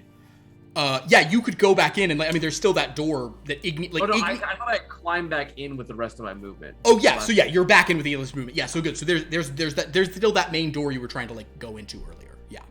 Well, but is there one like that where I don't have to go back down to the other end of the hallway? Oh, I see. No, like the offices kind of take up, you know, the entirety of that space. This was really just like a fire escape on this end. Okay, that's great. the nearest doorway. If that makes sense. I'm Yeah, go ahead. What I'm gonna do is I'm gonna climb up the fire escape. Understood. You're gonna climb up the fire escape. If you dash, you can make it to the roof as well, Rawlings. Fantastic. Wonderful. Before I dash, do I see anything that would give me cause to not dash? You at this perfect moment for Don't see everything anything. I've wanted, Right. you see nothing. Fantastic. I'll go to the room. God, this is gonna be fun. And now it's time, right? As a matter of fact, initiative count 20. Do you want to roll on behalf of Hysteles or the invaders? Invaders. Please roll for me. Who would like to roll on behalf of Hysteles? I'll do it. At advantage, please, Pierce. Actually, I would love Pierce to be the one rolling for this. 19. 16. 16. All right. So, rolling, and a little bit of stuff still goes, but at this point, Hysteles is keeping itself together. The other one was a 13. Oh, that's insult to injury there. All right. So What the Hysteles. fuck is going on with our dice tonight? So many. All right. So with that, Rawlings, you get up on the roof and you see Hattie has stepped out on the roof and rain is falling. And though the clouds are not parting completely, both of you hear this odd thrumming coming from the sky, and you see lights above you when this silvery saucer-shaped object emerges from above. So Dahlia. So Liv, I need Dahlia. As Dahlia, who is sort of up there, If Dahlia could please, I think you just go to your Dahlia sheet. It'll be a tab No down at the way. bottom there. Dahlia Frey sheet. Okay. It's like 7 over or so. Yeah. Could you please I found roll for Dahlia let's do just like an insight check for me for her. Okay. Oh, no. That is 4. A 4. Okay. Not good. So Dahlia, you realize that you're in uncharted territory and you are just a brain in a jar. But right now you're interfacing through the ship for a variety of reasons. Because they kind of like that you can try to calm people. So Dahlia lives! I am now a spaceship! Oh no, you're super dead.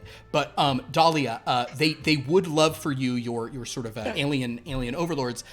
They would love for you to try to run analysis, which you've done, so you basically have no idea.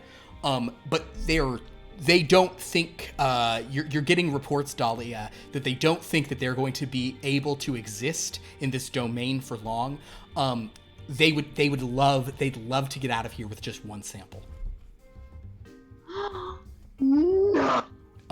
So you have basically Dahlia, you're looking down, you see this. So Dahlia, in the Dahlia voice, if you would like to roll persuasion to try to convince these people not to be afraid, we mean you no harm, etc. And you may say what Dahlia would say there if you'd like to. Roll a persuasion check? Yeah, roll a persuasion check. Oh my god. Are you insane? That is a not natural 13. Okay, a 13. But it is a 13. And I know it's hard to jump into the Dahlia mindset. No, it's give me. Of course. I don't remember. I feel like abducting yourself is like some sort of metaphor here. This is the most fucking weird shit possible. That is true. That is true.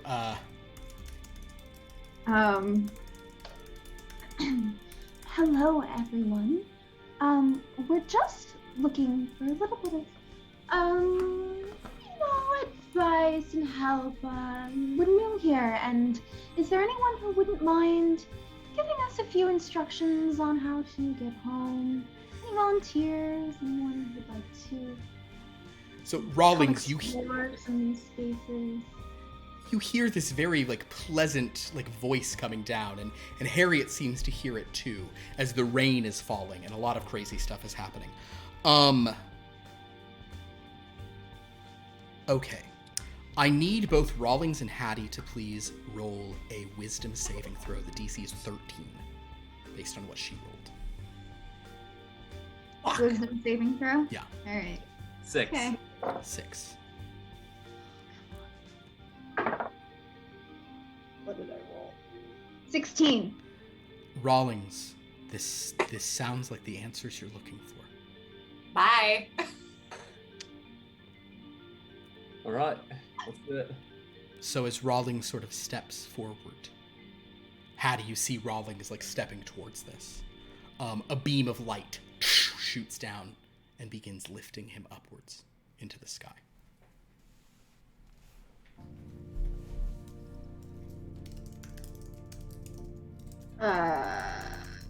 So I see him ascending. Mm-hmm. Would I have any insight into what is happening here? God. Hattie? Well, first of all, Hattie, make a morality saving throw. Yeah. She may not. You may not give a shit. bother. Well, Might not. There's different things that could happen. Yeah. I need. Oh god, I need to go back to. I'm sorry. Yeah, you've got multiple sheets open here. Sheets. That's so and fun. shit.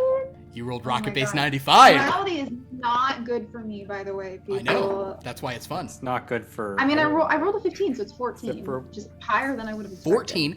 I will say if you are not compelled not to save him, if you want to try to save this guy, you could attempt to. That being said, this looks like there's a lot going on right now. And it is focused on not you. And right now you guys are alone on a roof. I mean, he seems to want to go, and I don't. He seems to want to go, and I don't know where he came from. Maybe this is his ticket home. So in that case, Hattie, if you sort of let him go, I understand that we are still at initiative. There are still 2 horror surges going on. However, Dr. Soup, I'm going to roll an insight check on behalf of the spiders. Sure. Dr. Soup, what would your what's your do you have are you proficient in deception? I am not. Okay. I do smoke though. Do you smoke? Yeah, I was smoking earlier in the. Oh, He that's right. was You smoke. smoking You're like a earlier. smoker. Yeah. Oh, okay. Got Have it. you been chain smoke I should have been making you. I should have given you multiple Constitution saves before this, but this is all good. Dr. Soup. In that case, with that +3, that'll be enough too. I am actually going to suspend initiative at this point. Because between we have to roll the rest of the Dreadstorm off, but it seems like what everyone else is doing is hiding, and at present, these 2 converging horror surges are fighting each other primarily. The 2 who fell down, more are coming up after them, and they're talking about the Lady of Smoke, but at this point there's spiders in the hallway, and it's just a total fight. Igneous and Sister Mercy, where do you guys want to hide in that thing, or do you want to go out the fire escape? The office is locked at following- present. So yeah, I am Igneous, where do you following lead his Sister lead. Mercy? Yeah, were there still out the fire escape? Are there still people out? You Or haven't I wouldn't know that. you haven't gotten there, but by the time if you kind of run and check, you see the last of them going inside. Because it would finally I would be say round 6. Jesus Christ. This all took place in like 30 seconds. Sister Mercy, let's slip out this window here as they're coming in. Let them fight it out. So in that If you say case, so. as Sister Mercy and Igneous slip out the window, Dr. Soup, what are you trying to do? My original plan was to go down to the ground floor Okay. and see if I assume they arrived in some sort of car, and I was going to try to steal it and use it for us to get away. Understood. Okay. So make a stealth roll. But now I do need for the next round. Go ahead and just roll a stealth check for you, Dr. Soup, because you're sneaking through areas. That's not great. 15. You see there's just too many people out there. You're not going to be able to sneak past them. So you're almost more of like should I stay put, situation. So I'll say that you just kind of stay holed up in there as okay. In that case, can we have round 2 of Heistalies versus? So Dan roll and then Pierce roll at advantage once again. 12.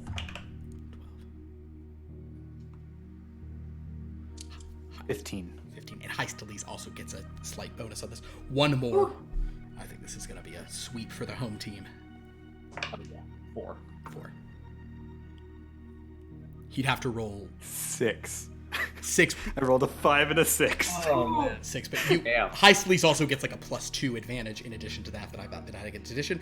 So with that, the rocket ship has come out, and how do you watch as this flying saucer has emerged, shot down this beam of light at a grateful Rawlings, and pulled him up. He's disappeared. At this point, the angry clouds of this place roll back in and kind of almost like you can no longer see the sky where that thing had broken through. It appears that Heistalies has stopped whatever storm was mingling the mist. And I guess, Hattie, you especially, I should have mentioned this earlier, this is always how it works. The clouds that parted were not normal clouds. They were the purple mist that is usually on the edges around the city. So basically, you do have a sense that that was something coming from somewhere else. At this point, Hattie, the rain continues, but it softens a bit. Dr. Soup, as you kind of peek out once you hear silence, what you see in the hallways is a absolute massacre of dead spiders and splintered dummies sitting on one of the spiders, crying profusely, is an imp wearing a fedora and a trench coat and gloves, just weeping over what happened. and kind of looks up at you as you exit. And this imp is just... So, I will say as I go past, in Infernal. Ooh. Sorry for your loss. The imp looks up at you and goes, "Thanks, Mac. You know, I don't know why I'm so upset. There's always more spiders. Come on, crawlies." And Dr. Soup, you see out of the walls and the crevices, little creeping things, 8-legged friends begin to pour towards Crawley the imp. He'll get more creepies. He'll be here again, don't you worry. But he appreciates your sympathy and lets you pass without being eaten. I just imagine that walking out is like in Kill Bill, where like after the fight with the crazy 88s, and the one's just trying to step through all the blood without slipping and falling over. Yeah. Sort of what I'm at.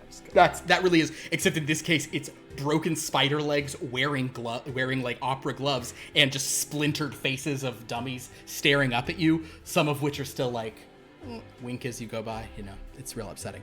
I will say in that, because I know we've gone super long, as the rains continue, downstairs, Dr. Soup, Sister Mercy, and Igneous can reconvene, and Hattie, if you whip your way down the side of the building, you can join them as well. Yeah, I was gonna ask, can I just like basically drop down and then use my whip at the last second to? Yeah, not kind of. I think you still have to like go down in the amount, but kind of, yeah. Okay. That's a fun feature. That's interesting. As everyone's sort of gathering together in here,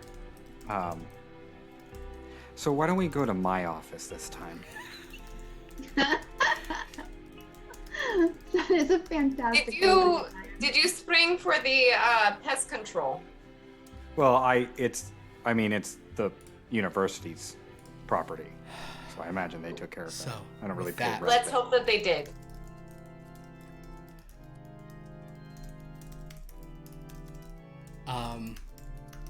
But they seem all right. In that case, we're gonna end as you guys go off there. We're gonna end with Rawlings. Rawlings. Sorry, You awaken Roll. in this beam of light as this tentacle-faced thing glides towards you, looking at you with interest. Its tentacles almost wrapping around your face. It has a device in its hand, which is kind of beep, beep, beep, beep, beep, beep, beep, beep, beep, beep, beep. It pulls back from you.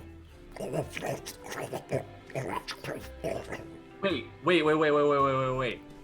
What language is it speaking? Speaking deep speech. I speak deep speech. Rawlings, what it is saying Oh. is saying, there must be some mistake. This entity is not native to this domain. I am not, I replied in deep speech. Brain extraction, no longer on schedule. Come with us. It begins marching you down this kind of strange metallic hallway. And you're taken into a chamber where you see more of these aliens all looking up confused that you're being brought in. And it takes you over to a brain in a jar. And it says, what domain are you from, human? I am from Merkshire. Fascinating. Please converse with the human brain in a jar. It is deeply charismatic. It can also sing you songs or tell you stories in a very pleasing way. You will explain to us what has happened, and we will analyze data in this way. Fantastic. Yeah. Which domain are you from? We will ask the questions. Of course. But we are from Rocket Base 95. I do not know if this went fantastic. Yes. The wonders and splendors of Rocket Base 95. would decimate your puny human brain. I know I cannot begin to fathom. Is there anything you wish for me to acquire? Any knowledge you wish me to acquire from this brain? No, the brain will acquire knowledge from you. Tell her everything. And if you get a chance, have her sing you "The King Bee Needs His Honey." I shall. Dahlia, you can greet this person. I will say, Dahlia, the fact that they have not broken out this brain is very strange to you. They're gone now? Yeah. Where are you from? Do you know Oksana? So is the brain speaking? It tells us telepathically now, or? I think let's just have it be super space agey. It's like the brain is speaking out of like a tinny little speaker. No, I don't. I don't know Oksana. My name is Rawlings. What is your name? Oh, I get confused about my name sometimes. Where are you? I assume you're not from. Where are you from? I think it's Dahlia something. I don't remember that part. Where are you from? I am from Merkshire. How about you? I'm not from there. No, I am not from where we are now. Do you remember your home?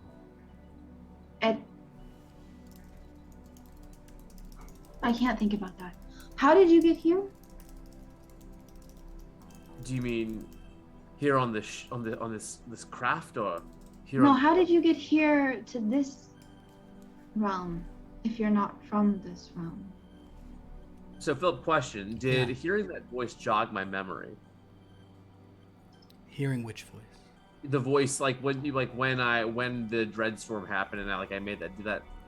Yes, actually, there would have been a thing. Especially because now you are not there, so you no longer have a morality score. Right. Yeah, Rawlings. You do begin to remember, and as you begin to tell Hattie what happened, that is where we'll end tonight's session. Or we begin to tell Dahlia what happened. Oh yeah. That's where we'll end the session. Wow.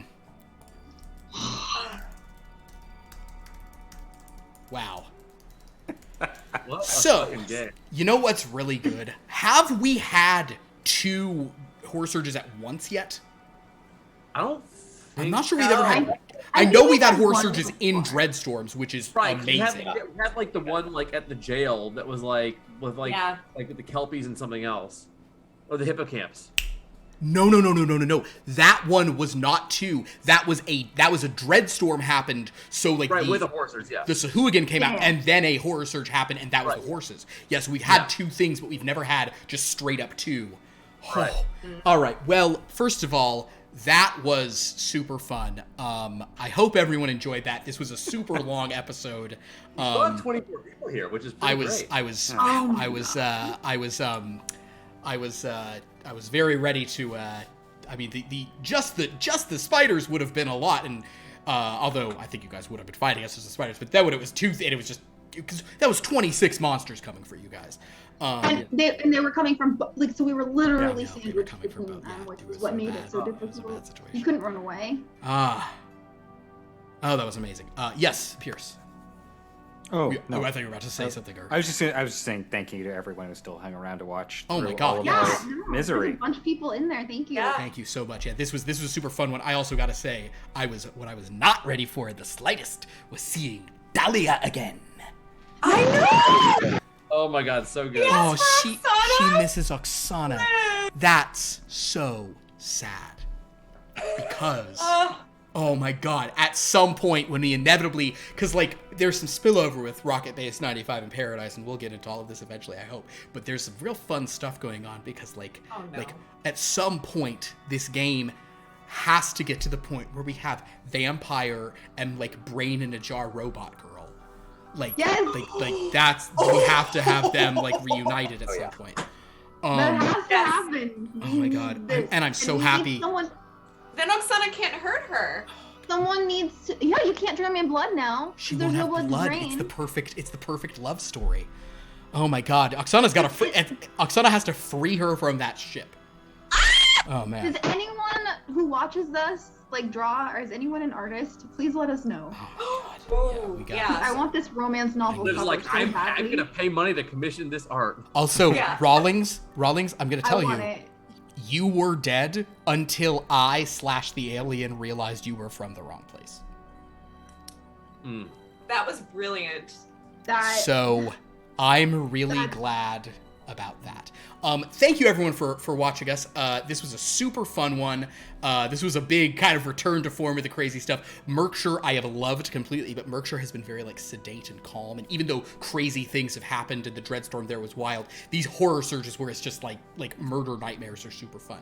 I want to thank everyone for watching. Do we have any people to thank, Zane? Yes, we do. Minnesota Twins gave out a community sub gift tonight. Thank Aw, you. thank you. Liv, Thank you. resubscribe for a month at tier 1. I mean, Liv is here with us. I've been subscribing for 6 months. I just put that in the chat for class. Yeah. Hey, me too. Devil's Luck Gaming and Not Those Nerds both rated this evening. We had some really great viewers this evening. Yeah. And then Apostrophe This, right at the beginning, gave out 5 community sub gifts. Oh my gosh, So, thank you so yeah. much. That is so kind of you. Awesome action. Wow, that's so appreciated. Well, thank you so much for watching. We have some other shows this week. We do not have an episode of Here Be Dragons on account of the Superb Owl. But you can usually watch that on Sunday nights. We also have Temple Flight on Valentine's Day. It's gonna be such a Flight. sweetheart. It's Temple Flight. Sorry, Temple Flight right now. Top Flight. Top Flight's gonna be so fun on Valentine's Day. Check us out. We'll have a slightly different kind of reduced lineup for reasons. And then on Tuesdays, we have another noir game that is not horror, but is probably darker than this one. It's called Gray in the Dark, and it's literally in a world without color. And one of my players was madder at me about that than they were about, than the one was when I took dragons away. Also, I did something rough to the dragons in the last episode of that game. Guys, there's a lot going on.